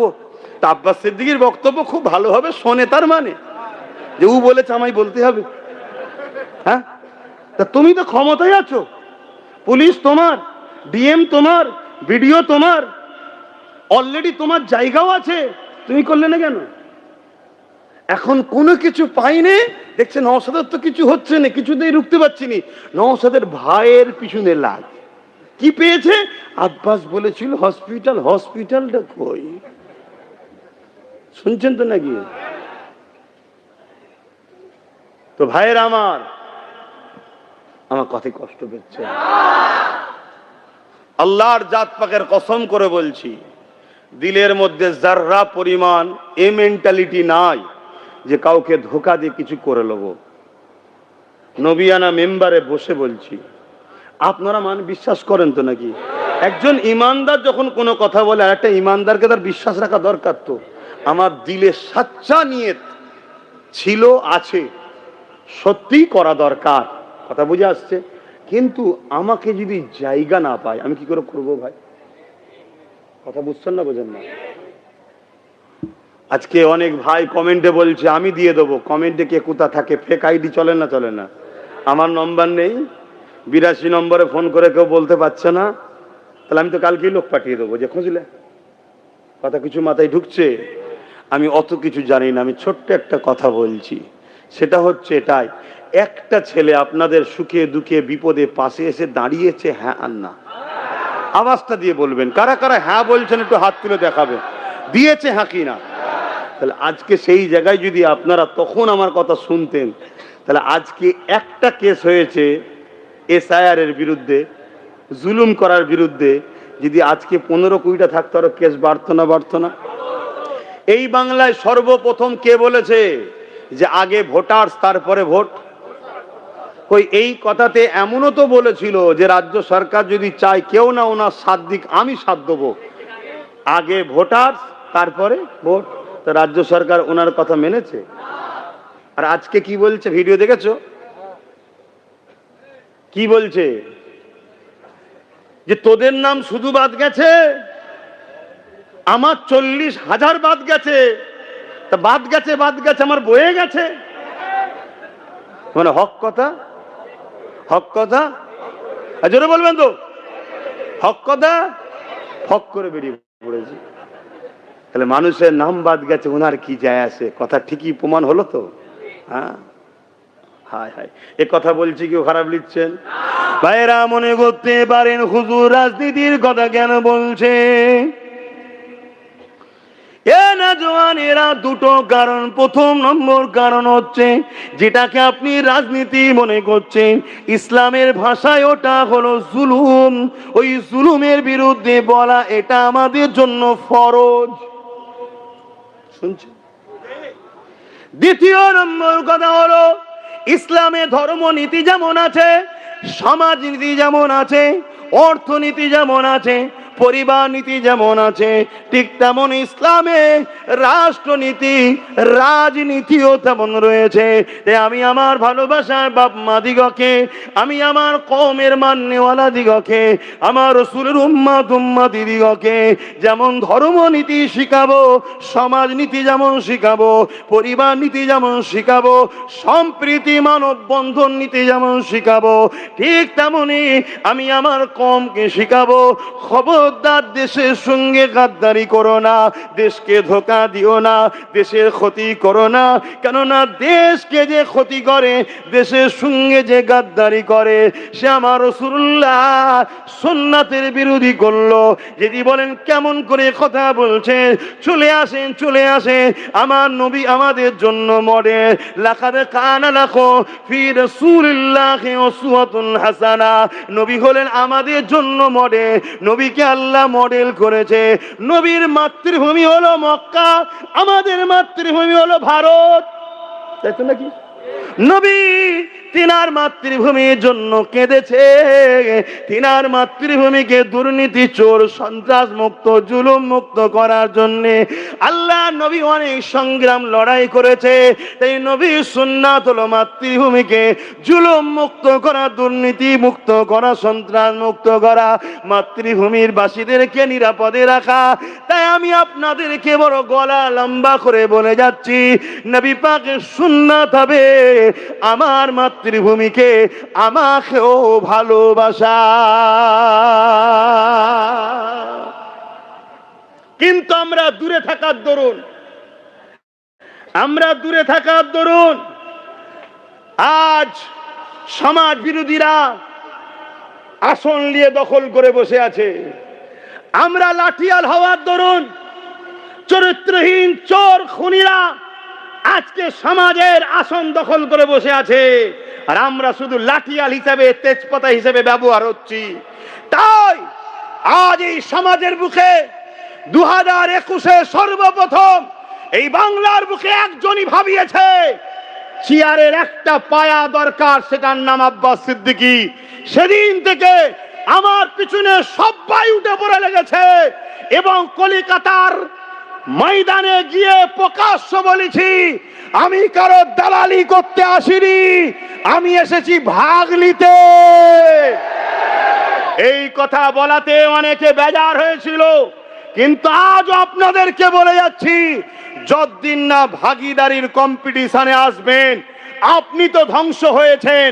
আপনার না কারবার আছে, না ইনকাম আছে, না আপনার বাচ্চার শিক্ষা আছে, না আপনার স্বাস্থ্য চিকিৎসার সুব্যবস্থা আছে, না আপনার বাচ্চার কর্মসংস্থান আছে। এগুলো তো গেছেই গেছে।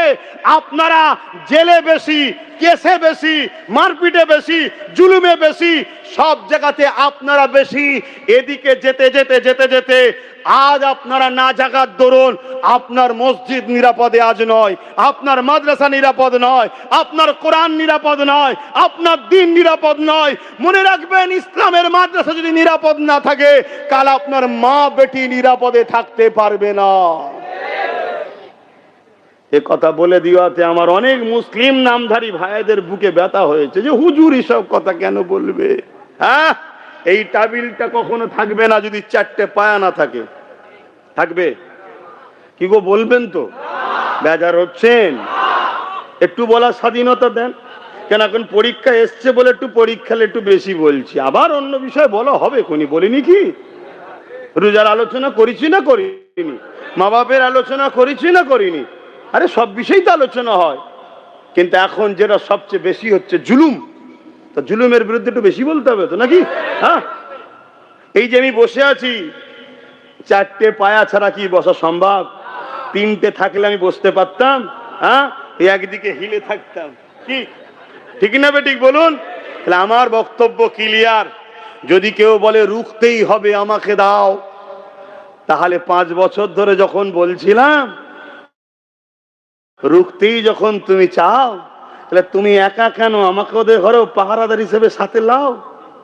তুমি 3টে লাও, একটা আমাদের দাও। কিন্তু তুমি কি বলেছো? না, আমি যথেষ্ট, তুমি যথেষ্ট নয়, তুমি রাত্রিরে ডাকাতকে ঘরে ঢুকাও। কথা বুঝছেন তো নাকি? ধরুন এই গ্রামে একটা ঘর আছে, সেই ঘরকে আপনি কাউকে পাহারাদার হিসাবে রেখেছেন। 10 বছর 15 বছর পাহারা দিচ্ছে, 20 বছর পাহারা দিচ্ছে, কোনোদিন ডাকাত ঢুকতে জোরে বলে পারেনি।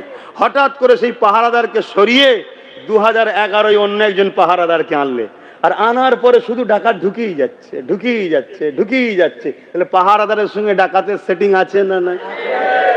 যদি রুখতেই হয় আমিও রুকার পক্ষে, তাহলে যে বিগত দিন জাকাত ঢুকতে দেয়নি তাহলে তো বেশি ভাবা দরকার। কথা বুঝছেন না বোঝেন না? এই কথা বলে দিয়াতে আমার ভাইদের কষ্ট হবে নাকি? না বাপ, তুমি হয়তো তোমার অন্য কিছু ভাবছো, আর আমি ভাবছি আমার জানটা যদি চলে যায় চলে যাক, আমার মাদ্রাসা মসজিদ অকাতটা যেন বেঁচে যায়। আর এটা তো যখন চিয়া বাপ যেই বিরোধী করবে সই করতে যাবে অমনি পা খুলে নেবো, সরকার পড়ে যাবে। শুনছেন? অনেক সময় সহজে না বেরোলে কি করতে হয় ভাই? জোরে বলুন। আগুল বেঁকাতে হয়। তো সহজে যখন মানে না, আমাদের দেন না দেয় না, তাহলে আগুল বেঁকাবার দরকার আছে না নাই? একটা দিনে বাচ্চা বড় হয়ে যায়। 5 বছর 10 বছর 15 বছর 20 বছর, জন 25 বছর হয়ে গেল। তো একটা দিন হবে জন। তো এই যে জন হওয়ার রাস্তায় যাচ্ছে, এতে আপনাদের অসুবিধা হচ্ছে না তো? দরুদ শরীফ আল্লাহুম্মা সাল্লি আলা।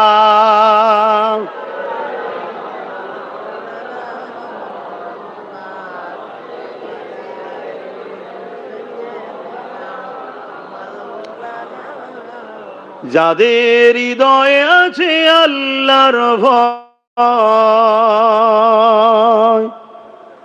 তারা কবু নবী ভুলে যায় না। আল্লাহর প্রেম ছাড়া এই দুনিয়ায় কারো কাছে কোনো কিছু চাই না। যাদের হৃদয়ে আছে আল্লাহর ভয়, তারা কবু নবী ভুলে যায় না। আল্লাহ প্রেম ছাড়া এই দুনিয়ায় কারো কাছে কোনো কিছু চাই না। রাতের আধারে যার সিজদাতে রয়, দু চোখের আঁসুতে নদী যেন বয়। রাতের আধারে যার সিজদাতে রয়, দু চোখের আঁসুতে নদী যেন বয়। ছলনার খাঁচানি যতই আসুক, ছলনার খাঁচানি যতই আসুক। ছলনার হাতছানি বোঝেন তো? একটা গাড়ি দিচ্ছি, চলে আসো। একটা আলো লাগিয়ে দেবো মাথায়, কাঁই কাঁই কাঁই কাঁই করে আওয়াজ হবে, চলে আসো। একটা পথ দেবো, চলে আসো। এগুলো হচ্ছে ছলনা, আমাদেরকে ইসলাম থেকে বার করার। যতই আসুক, যাদের হৃদয়ে আল্লাহর ভয় আছে তারা নবী ছাড়বে না। জোরে বলুন সুবহানাল্লাহ। ছলনার খাঁচানি যতই আসুক, পিছনে ফিরো তাকায় না। যাদের হৃদয়ে আছে আল্লাহর ভয়, তারা কবু নবী ভুলে যায় না। আল্লাহ প্রেম ছাড়া এই দুনিয়ায় কারো কাছে কোনো কিছু চাই না। দিন কায়েমের পথে যারা অবিচল, তারা হলো আল্লাহর প্রিয়জন। আল্লাহর প্রিয় হতে চান তো নাকি? তাহলে দিন কায়েমের জন্য সব সময় ব্যস্ত থাকতে হবে। দিন কায়েম, ধর্মনীতি, সমাজনীতি, রাজনীতি, পরিবার নীতি, রাষ্ট্রনীতি, এডুকেশন নীতি, মানববন্ধন নীতি, সম্প্রীতি নীতি, ঐক্য নীতি, শুনছেন তো? এই সব চালিয়ে দিন। আপনি শুধু ধর্মতে চলে যাবেন না, কারণ ইসলামই একমাত্র ধর্ম যাকে সমস্যার জন্য অন্য কারো দিকে তাকাতে হয় না, নিজের ধর্মের সব সমস্যার সমাধান আছে। জোরে বলুন সুবহানাল্লাহ। দিন কায়েমের পথে যারা অবিচল, তারা হলো আল্লাহর প্রিয়জন। বাতিলের কাছে যারা হার মানে না, বাতিলের কাছে যারা হার মানে না, সংগ্রাম করে যায় অমরণ। যাদের হৃদয়ে আছে আল্লাহর ভয়, তারা কবু নবী ভুলে যায় না, আল্লাহ প্রেম ছাড়া এই দুনিয়ায় কারো কাছে কোনো কিছু চাই না। আল্লাহুম্মা সাল্লি আলা।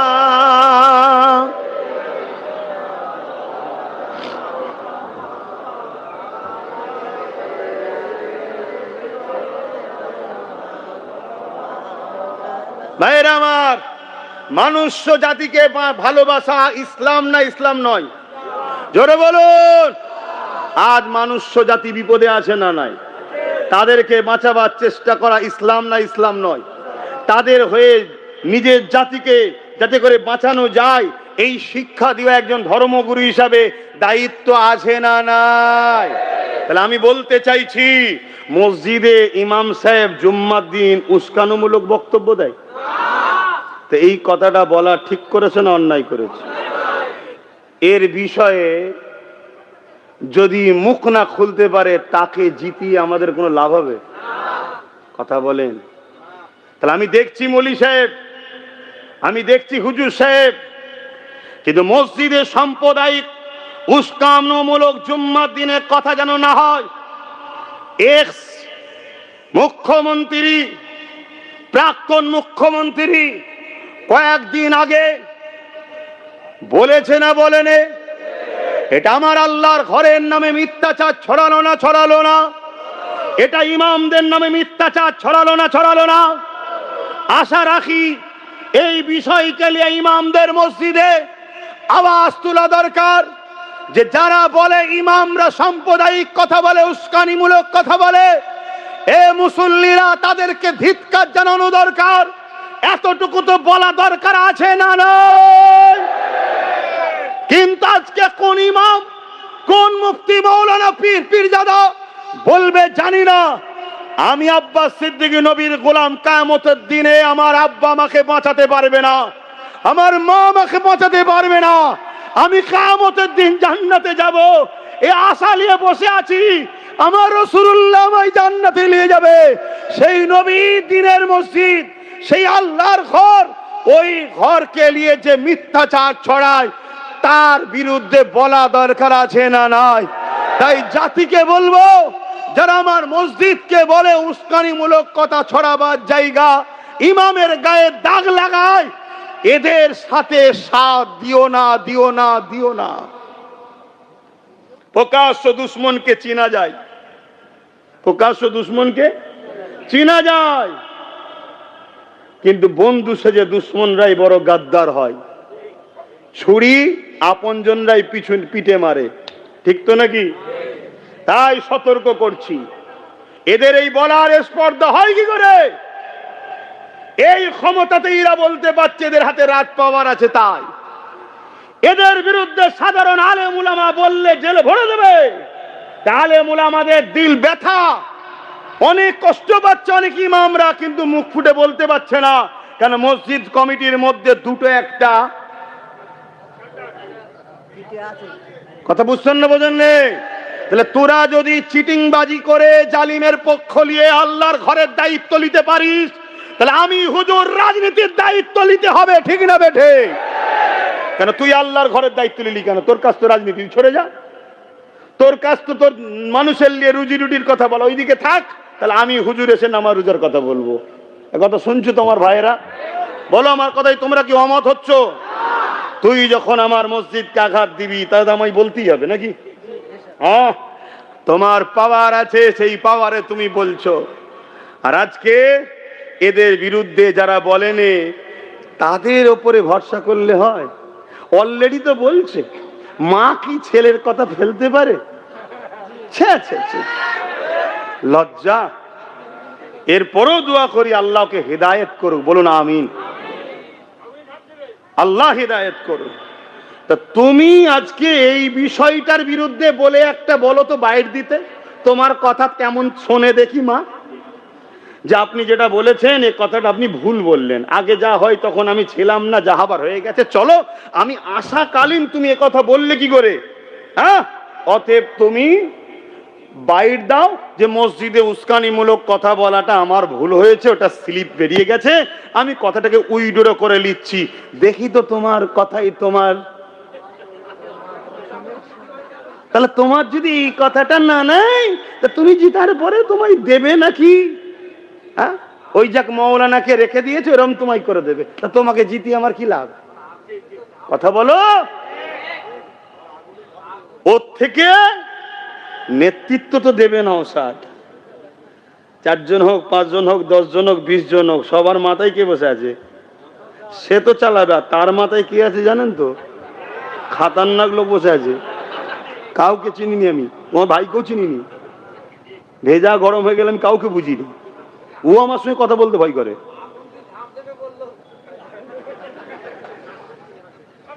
এটা অন্য জায়গা থেকে কানেকশন এসছে। কেউ বলেছিল জাহান্নামে যে দাঁড়াতে বললে দাঁড়াবো, তো সেখান থেকে কানেকশন এসছে। উনি এনাকে শিখিয়েছে। কিন্তু ভাবেন আমার কথা খারাপ লিখছেন? এই খারাপ লিখছেন। আত্মীয় আগে না ইমান আগে? আত্মীয় আগে না ইসলাম আগে? আত্মীয় আগে না আল্লাহ রসুল আগে? আত্মীয় আগে না নিজের দিন আগে? আমি তারপরেও দোয়া করছি আল্লাহকে হেদায়েত করুক। বাঁচাতে যদি চাও, তোমরা একে বাঁচাতে চাও তো, ফিরে আসুক চাও তো? জোরে বলো, চাও না চাও না?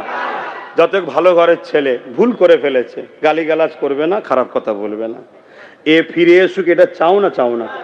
কারা কারা চাও যে ফিরে আসুক? হাত তুলে বলো, চাও তো?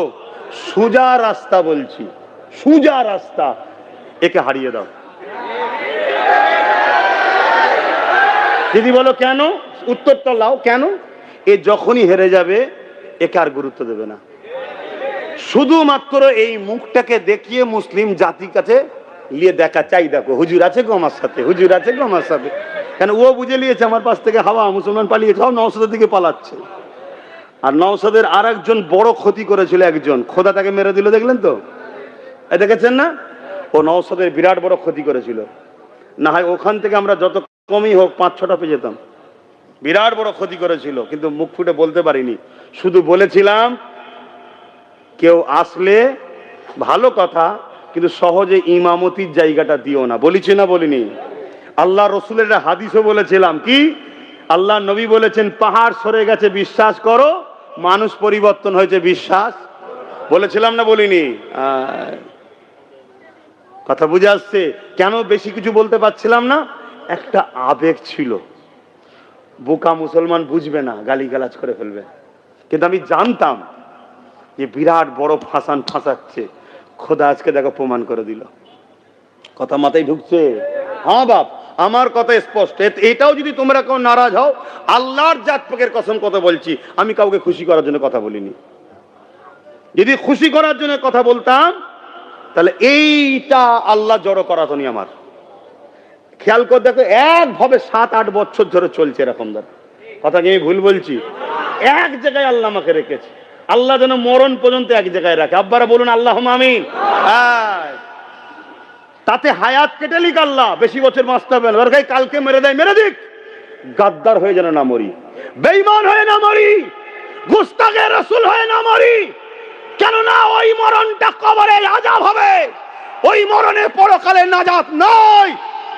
আল্লাহ সবাইকে ছেড়ে দেবে, কিন্তু দিনের দুশ্মন, দিনের সঙ্গে যারা গাদ্দারি করবে, আল্লাহ ওই বিশ্বাসঘাতক গাদ্দারকে মাফ করবে না। কেন? আল্লাহ সব থেকে বেশি মোহাম্মদ রসুলকে ভালোবাসে। জোরে বলুন সুবহানাল্লাহ, আরো জোরে বলুন সুবহানাল্লাহ। আল্লাহ যদি কাল মরণ হয়, মরতে রাজি আছি। মোহাম্মদ রসুল্লাহ দিনের দুশ্মন গাদ্দার হয়ে মরণ দিও না। বলুন আল্লাহুম্মা আমিন। বলো না, মসজিদে উস্কানিমূলক কথা বললো কেন? কি ক্ষমা চাওয়া দরকার আছে না? না, ক্ষমা চাক। আমি আগেও বলেছিলাম, কেউ কোরআন শেষে বলেছে ভুল করেছি বলুক। আমি আগেও বলেছিলাম যে রাস্তার পথচারী কুকুরের বাচ্চাকে মিড ডে মিল খেতে দেবো, তো মাদ্রাসার বাচ্চাদেরকে মিড ডে মিল খেতে দেবো না। কথাটা কার? প্রাক্তন মুখ্যমন্ত্রীর। তাহলে আমাদের মাদ্রাসার বাচ্চারা কি রাস্তার পথচারী কুকুরের বাচ্চার থেকেও খারাপ? জোরে বলুন। আমি আবার বলছি, কেউ বলতে পারেন যে আপনি বিজেপির বিরুদ্ধে বলছেন না কেন? আরে বিজেপি আমাদের জানের দুশ্মন 100% 200% বলাটা মিথ্যা হবে। অনেকে বলে 200%, না 100% সে আমাদের দুশ্মন। আমরা সবাই জানি না জানি না? জোরে বলুন জানি না জানি? আজ জানি বলেই তো বিগত যত সরকার ছিল কেউ কিন্তু ঢুকাতে পারেনি। তাদেরকে নির্মূল করে দিয়ে একটা সেকুলার মুখকে পাঠিয়ে আস্তে আস্তে বিজেপির গাছ চাষ হচ্ছে। দেখুন যতগুলো বিজেপির মুখ রয়েছে এই বাংলায় সব কটা হলো এই সরকারের প্রাক্তন, এই সরকারের রিজেক্ট, এই সরকারের ছাঁট। কথা বলুন, আমি ভুল বলছি? যতগুলো দেখুন সব কটা। তাহলে কি বুঝছেন আপনারা? দেখেন না, প্রথম ছোট জমিনে বীজ ফেলা হয়, তারপর তুলে নিয়ে যে বড় জমিনে চাষ করা হয়। আজকে নামগুলো কেটে কেটে কেটে কেটে মুসলমানদের ঘরে টার্গেট করে করে করে করে নামগুলো বাদ দেওয়া হয়ে গেল। হয়েছে না হয়নি? এখন ভোটের পরে নাম উঠবে কি উঠবে না কোনো গ্যারান্টি আছে? কোনো গ্যারান্টি আছে? আপনি বলবেন আমি তুলে দেবো, আপনি বলেছেন রুখবো, আমার লাশের উপর দেশের আগে রুকেছেন। আপনি বলেছেন অকাপ আইন এখানে নয়, আপনি তারপর সাপোর্ট করেছেন। আপনি করেছেন, তাহলে আপনাকে কোন সাহসে বিশ্বাস করব? কিন্তু অপর দিকে যদি আমি মনে করি আমার কম যদি একটু জাগে, কমসে কম যদি লড়াই করার মতো যারা করছে তাদের হাতে যদি গোটা 40-50 হয়ে যেতে পারে, কথা বুঝে আসছে না? নাই তাহলে একটা ফাইট হবে না? হবে না? বাস, অনেক কথা বলে ফেলছি মনে হচ্ছে নাকি? তো যাই হোক ভাইরা, দিনের শেষে সেই একটাই কথা, আমার কেউ কিন্তু জমি মেরে লাইনে। ফেরাউন আমার দুশ্মন, ফেরাউন আমার জমি মেরেছে নাকি? এজিদ নমরুদ আমার জমি মেরে নিয়েছে? আমার কোনো ক্ষতি করেছে? তার বিরুদ্ধে না বিরুদ্ধে নয়? কেন বিরুদ্ধে বলুন? সে আমার ইসলামের দুশ্মন, আমার রসুলের দুশ্মন, মানবতার দুশ্মন, তাই তো নাকি? তাহলে আজকে কেন্দ্র সরকার আমার জমি মেরে নিয়েছে? হ্যাঁ কি না বলবেন তো? রাজ্য সরকার আমার জমি মেরে নিয়েছে, তাহলে এর উপরে রাগ কেন? এরা ইসলামের দুশ্মন, এরা মানবতার দুশ্মন, এরা ওয়াকাফের দুশ্মন। তাহলে লড়াইটা এদের বিরুদ্ধে কেন? ইসলামের জন্য, মানবতার জন্য, ইনসাফের জন্য, ইনসানিয়াতের জন্য লড়াই। তো যাক, এই লড়াই আব্বাস সিদ্দিকী লড়ছে, আপনাদের কি আমার উপরে বেজার হচ্ছেন? এই লড়াই আমি একা লড়বো, আপনারা আমার সাথ দেবেন না? কারা সাথে আছেন একটু হাত তুলে সাক্ষী দেন, মহব্বতে তাকবীর দেন। নারে তাকবীর, আরো জবান খুলে নারে তাকবীর, আরো উচ্চ আওয়াজে নারে দিবেন। ইসলামের দুশ্মনেরা হুঁশিয়ার শব্দ, ইসলামের দুশ্মনেরা হুঁশিয়ার শব্দ, মানবতার দুশ্মনেরা হুঁশিয়ার শব্দ, কোরআনের দুশ্মনেরা হুঁশিয়ার শব্দ, আমার দেশের দুশ্মনেরা হুঁশিয়ার শব্দ। নারে দিবে। আমি আপনাদের জোর করে হাত তুলিয়েছি,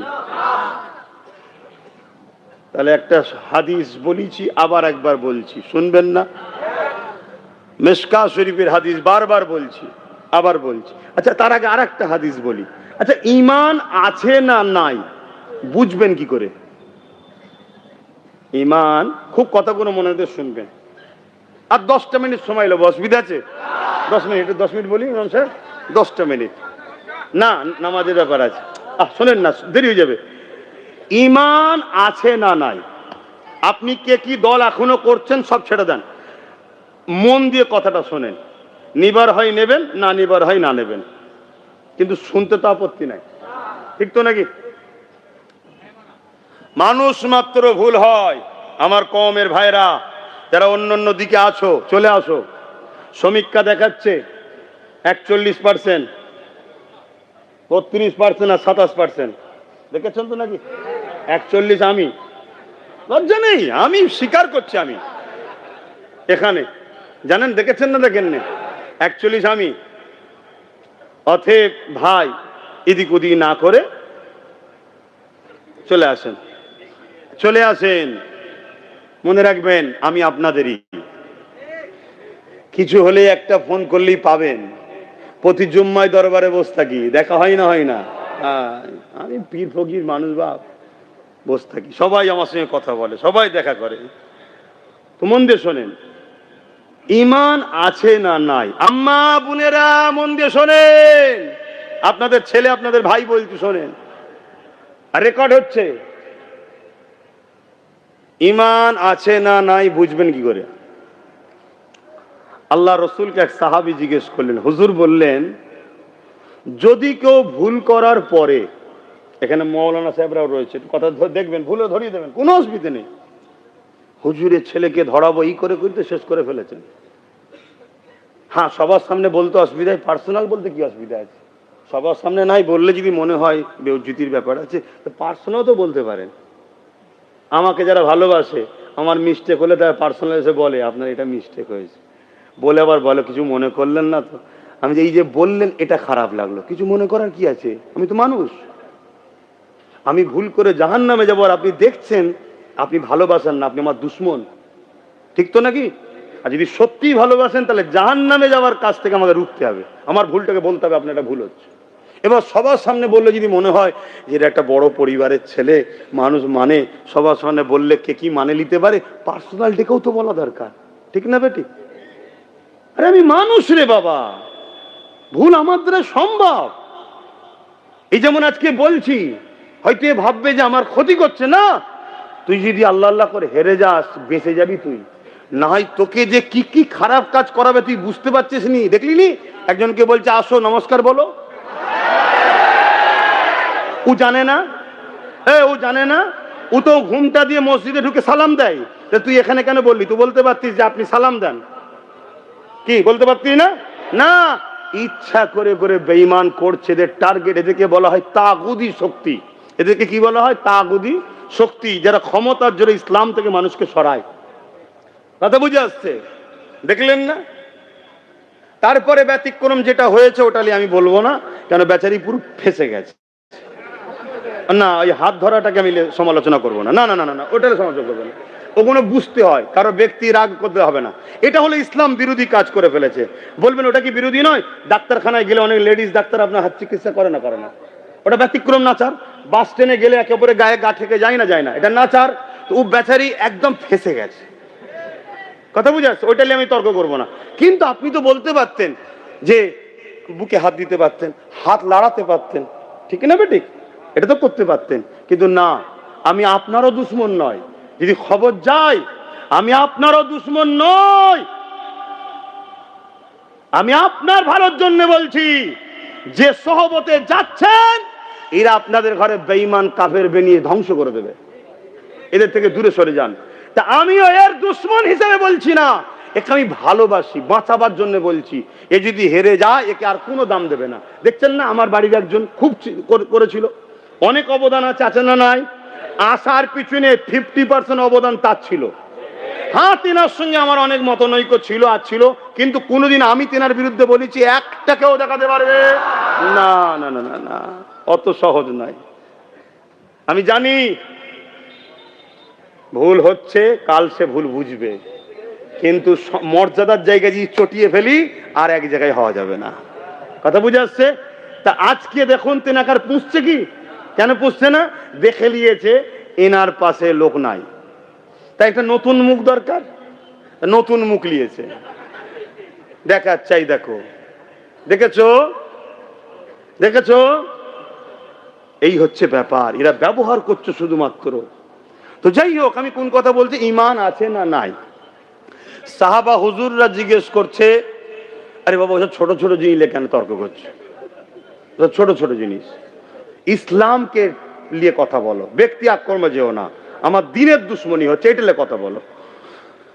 আল্লাহ রসুল বললেন কেউ যদি ভুল করে, কোনো অন্যায় করে, তাকে যদি তার ভুল অন্যায়টা কেউ ধরিয়ে দেয় যেটা তোমার ভুল, সে যদি ধরার পরে অনুশোচন হয়, অনুতপ্ত হয় যে হ্যাঁ আমি ভুল করেছি, এইটুকু যদি খসলত তার মধ্যে থাকে, জানতে হবে ও পাপী, কিন্তু ঈমানটা আছে। বলুন সুবহানাল্লাহ।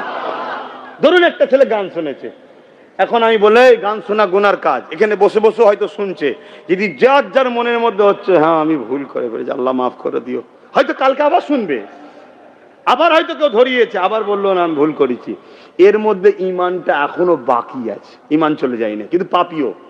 শুনছেন? আরেকটা হাদিস মুসলিম শরীফে আছে, ঈমান আছে না নাই? ঈমান ওই ব্যক্তির আছে যে অন্যায় দেখলে হাত দিয়ে রোকে। যদি হাত দিয়ে রুখতে না পারে, অন্যায় দেখলে মুখ দিয়ে প্রতিবাদ করে। মন্দ শোনেন আব্বাজানেরা, মুখ দিয়ে প্রতিবাদ করে। যদি মুখ দিয়ে প্রতিবাদ করতে নাও পারে, অন্যায়কে ঘৃণা করে, করে সরে যায়। আর এই ঘৃণার কথা রসুল বলেই বলছে এটা হলো সব থেকে দুর্বল ও নিম্ন শ্রেণীর ঈমান। এর পরে আর কোনো ঈমান নাই। অর্থাৎ অন্যায় দেখেছে, হাত দিয়ে রোকে না, মুখ দিয়ে প্রতিবাদও করে না, ঘৃণাও করে না, তার মধ্যে ঈমান নাই। তাহলে কেউ যদি বলে কোরআন শেষ হয়ে যাবে, এটা অন্যায় না? অন্যায় না। এটা তাহলে হাত দিয়ে রুখতে হবে। যদি হাতে রুখতে না পারে, মুখ দিয়ে প্রতিবাদ, তাও যদি না করতে পারে, কমসে কম অন্যায় গন্তব্যে ঘৃণা করতে হবে। তা না করে যদি তাকে আপন করে লায়, তার মধ্যে ঈমান। কে বলছে? আমি বলছি, এটা আমার কথা। মুসলিম শরীফের হাদিস, আমার রাসূলুল্লাহর কথা। বুখারীর পরে যে কিতাবটার দরজা মুসলিম শরীফ, মাথায় থাকবে কথা। দ্বিতীয় নম্বর হাদিস, যেটা প্রায় বলি, আজও বলছি, কত ভয়ঙ্কর বিষয় দেখুন। আল্লাহ নবী বলছে, কোন মুসলমান যদি অত্যাচারী জালিমকে জালিম জানার পরও তার শক্তিশালী করার জন্য তাকে সাথ দেয়, ওই মুসলমানটা ইসলাম থেকে বেরিয়ে যাবে। তো বিজেপি অত্যাচারী হ্যাঁ আর না? একটা আওয়াজ দিয়ে বললেন না কেন? আমি ঠিক পছন্দ হলো না আওয়াজটাই। আমি আবার একবার জিজ্ঞেস করব, একসাথে আওয়াজ দেবেন। বিজেপি অত্যাচারী, মানব বিরোধী, দেশ বিরোধী, স্বৈরাচারী, সমাজ বিরোধী, লুটেরা, দেশের সম্পদকে বিক্রি করছে, পাশাপাশি ইসলামের দুশ্মন, এতগুলো যার মধ্যে কাজ আছে, সে অত্যাচারী হ্যাঁ না? না। আর সেই বিজেপির আইনকে যে সব সময় সাপোর্ট করে এই বাংলায় প্রতিষ্ঠিত করে, যার দ্বারা আনিস খান মরল, তামান্না মরল, তিলোত্তমা মরল, নবী বংশের আওলাদ নির্দোষ 42 দিন জেল খাটলো, হাইকোর্ট বলছে নির্দোষ, আপনারা মানবেন না? তারপরে বলছে মিড ডে মিলের খাবার বাচ্চাদের, মাদ্রাসার বাচ্চা দেবো না, কুকুরের বাচ্চাকে দেবো। কোরআন শেষে উন্নতি শেষ হবে না। বোল্ডুজারদের দুর্গাপুরে মাদ্রাসা ভাঙছে, ওখানে ওয়াকাফকে ভাঙছে, কি বলে, এই ঈদগাহ ভাঙছে নদিয়ায়। আপনাদের এই পাশে দত্তপুকুরে কি বলে, দেগঙ্গা বিধানসভার মধ্যে পড়ছে কদমগাছি, ওইখানে ওয়াকাফের জায়গা, কবরস্থানের ওয়াকাফের জায়গাকে দখল করে পাঠিয়ে বিষ করছে। এত কিছু জুলুম অত্যাচার যে রাজ্য সরকার করছে বা করেছে, এ জালিম না? জালিম না? রাসূলুল্লাহর হাদিস, জালিমকে সাথ দিলে, শক্তিশালী করার পরে, জানার পরও সে ইসলামে থাকবে। কমসে কম আমডাঙ্গার মানুষ, আপনারা তো 41% আছেন, মানে দেখাচ্ছে আপনাদের চান্স 41%। আপনাদেরই তো নাকি? আমি যদি আপনাদের হই, আমারটা আপনাদেরই তো নাকি? তাহলে বলুন, ওয়াকাফের দুশ্মনকে সাথ দেবেন? ইসলামের দুশ্মনকে সাথ দেবেন? এখন তো বলছেন না। আর ওই ঘরের মধ্যে যদি সুইচ টেপেন, আল্লাহ দেখছে না দেখেনে? আল্লাহ দেখছে না দেখেনে? জোরে বলুন, জালিমকে সাথ দিলে ইসলাম থেকে? জোরে বলেন। নবীর হাদিসকে বুড়াগোল দেখাবেন? নবীর হাদিসকে ইগনোর করবেন? নবীর হাদিসকে ছেড়ে চলে যাবেন? আপনারা কি ভাবছেন আল্লাহ বাঁচাবে না এ বাঁচাবে? বাঁচাবার মালিক কে? আল্লাহর উপরে ভরসা রাখুন। কত কঠিন পরীক্ষা দেখুন। হিন্দু এলাকায় যে বিজেপি বোঝাচ্ছে আমাদের আনো না হয় সব পাকিস্তান হয়ে যাবে, আর মুসলমান এলাকায় এ বুঝাচ্ছে আমাদেরকে আনো না হয় বিজেপি চলে আসবে। তা দুজনের বাইনারিটা বুঝতে পারছেন? আর দিনের শেষে হিন্দু, মুসলিম, দলিত, আদিবাসী সবার ছেলেরই শিক্ষা নেই, 8000 স্কুল বন্ধ, সবার ছেলেরই কাজ নেই, সবার ছেলে খেতে পাচ্ছে না। কথা বুঝে আসছে? তাই একটা শক্তি আমাদের দরকার, যে শক্তি ধর্ম যার হৃদয়ে, উৎসব যার হৃদয়ে, তারা যেন দেশ ও দেশবাসীর সেবা করে, সেরকম লোকের পাশে সাথ দেওয়া দরকার আছে না? না, একটু মাথায় রাখবেন। আমার কথাই কষ্ট পেলেন? আমার উপরে ভরসা আছে? তাহলে আমি একদম শেষ কথা বলে যাচ্ছি। আমার ভাই যদি কিছু পায়, কোনো সুবিধা অসুবিধা হলে আমি আপনাদের সাথে থাকবো, সমাধান করব। আমার কথাই কারা একমত? হাত তুলে দেখান। একমত? হাত লম্বা করে তোলেন, হাত লম্বা করে তুলে রাখেন। এ হাত সত্য তো? 1000 টাকায় বিক্রি হবে না তো? 500-তে? ভয় চমকানিতে, হুমকিতে? এই লম্বা করে হাত তোলো। আমি কাউকে জোর করেছি? এই কাউকে জোর করেছি? জোর করেছি? হাত নাবান। শোনেন ভাই, না, কিছু মানুষ আছে ক্যামেরার সামনে, তার দিল হয়তো চাইছে, হাত তুলতে পারছে না, সেটা আল্লাহ দেখছে না? দেখেন? জোরে বলেন। হ্যাঁ, কেন? তার উপরে যে জুলুমটা হবে, সেই জুলুমটা সহ্য করার মতো তার ক্ষমতা নেই হয়তো। তাই আল্লাহ বলেছে হেকমার সঙ্গে কাজ করে। কথা বুঝে আসছে? কিন্তু সে হাদিসটা তো মাথায় তার থাকবে, সুইচ টিপার সময় ভাববেন অকাপের দুশ্মনকে সাথ দিলে জালিমকে সাথ দেওয়া হবে, ইসলাম থেকে বেরিয়ে যাবে। এটা মাথায় থাকবে। ইয়া নবী সালাম।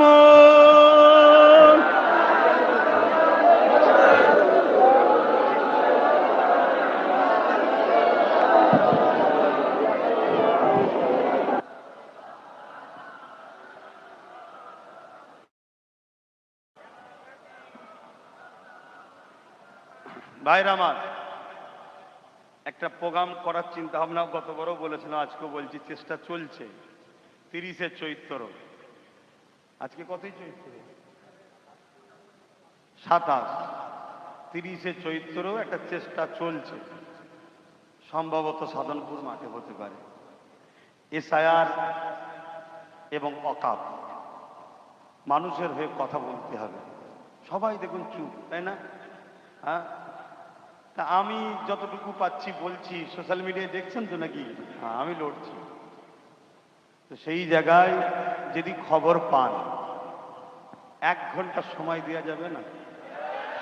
4টে থেকে 5টা, কি নামাজটা পড়ে 4:30 থেকে 5:30, এই 1টা ঘন্টা যদি হয়ে যায়, খবর পেলে একটু আসবেন? আমি সবাইকে জিজ্ঞেস করছি, আসবেন? আর যাদের সমস্যা হয়েছে, ডিলিট হয়েছে, তাদেরকে আমি 2টো কথা বলবো। প্রথম কথা হচ্ছে, দোয়া করুন আল্লাহ যেন আমার ভাইয়ের হাতকে একটু শক্তিশালী করে দেয়। বলুন আমিন। দ্বিতীয় নম্বর দোয়া কথা হচ্ছে, ঘাবড়ে নিজের জীবনের ক্ষতি করবেন না। আপনাদের সাথে গরিবে নওয়াজের গোলাম, নবীর গোলাম, এ দেশ তো গরিবে নওয়াজের, ইনশাল্লাহ ছিলাম, আছি, থাকবো। চিন্তা করে নিজের জীবনের ক্ষতি করে ফেলবেন না। লড়াই যত ভয়ানকই হোক, আপনাদের সাথে ছিলাম, আছি, থাকবো। কথা বুঝে আসছে? আর এই যে অঙ্গীকারটা করে যাচ্ছে, এটা দাদা পীরের আওলাদ হিসেবে অঙ্গীকার করছি, একজন পীরজাদা হিসেবে অঙ্গীকার, কোনো পার্টির অঙ্গীকার নয়, এটা আমার ব্যক্তিগত অঙ্গীকার। এর আগেও যে কোনো বিষয়ে আহলে সুন্নাত ওয়াল জামাত থেকে আন্দোলন করেছি না করিনি?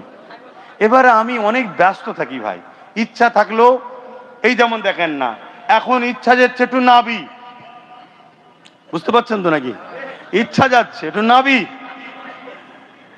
কিন্তু সব ভাইয়েরা জলসা তো 1 বছর আগে করে বসে থাকে। কারা দাওয়াত করতে গেছিলে? তুমি গেছিলে না? হ্যাঁ, কতদিন আগে দাওয়াত করেছো আমাকে?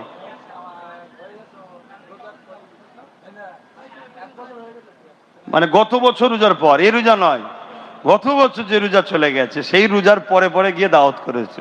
তা আজ যদি বলি আমি যাব না, এদের মন ঠিক থাকবে বলুন তো? এর মধ্যে থেকে চেষ্টা করছি কোন কোন লোককে একটু কুরবানির পরে পরে করে দিয়ে, একটু চেষ্টা করছি বুঝিয়ে বাজিয়ে, মাথায় হাত বুলিয়ে। তার মধ্যে একটা মধ্যম গ্রামে জলসা আছে, ওই দিন চেষ্টা করছি 1 ঘন্টার জন্য হলেও যদি একটা, এই যে মানুষগুলো আজকে পেরেশান, আল্লাহ রসুল বলছে কেউ বিপদে পড়লে যদি তার পাশে দাঁড়িয়ে একটু সহানুভূতি করো, যে ভাই চিন্তা করো না, সব ঠিক হয়ে যাবে, এই আশ্বাস দেওয়াটা, এটা একটা নেকির কাজ। জোরে বলুন সুবহানাল্লাহ। তাই একটুখানি বললাম। এখন শেষ কথা, আমার কথাতে ভাষাতে ব্যবহারে কেউ কষ্ট পেচ্ছেন না তো? আসেন একটু সালাম পাঠ করে, ইয়া নবী সালাম, ইয়া রাসূল সালাম, ইয়া হাবিব সালাম, সালবা কঠিন হাসরের দিনে কি আছে মোদের কপালে গুনাহগার উম্মাহ আতো আপনার লইবেন সঙ্গে মাহশরে নবী সালাম ইয়া রাসূল সালাম ইয়া হাবিব সালাম সালাওয়াত জিবরাইল দিলে এ যে আওয়াজ খুলে দাও আসমানের দুয়ার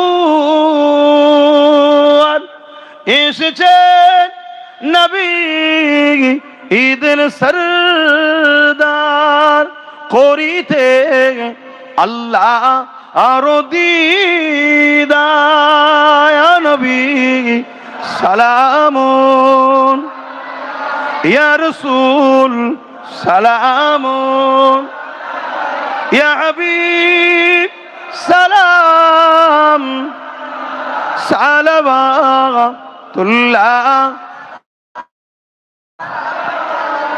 সকলে বসেন গায়ে গায়ে বালাগাল উলা বিকামান।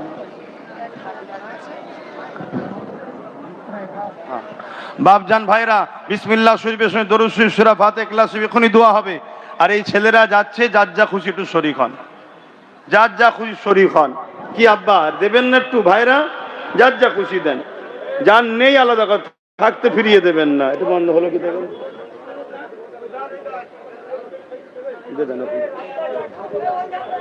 হ্যাঁ, ও যাবার সময় দুদিকে দাঁড়াও।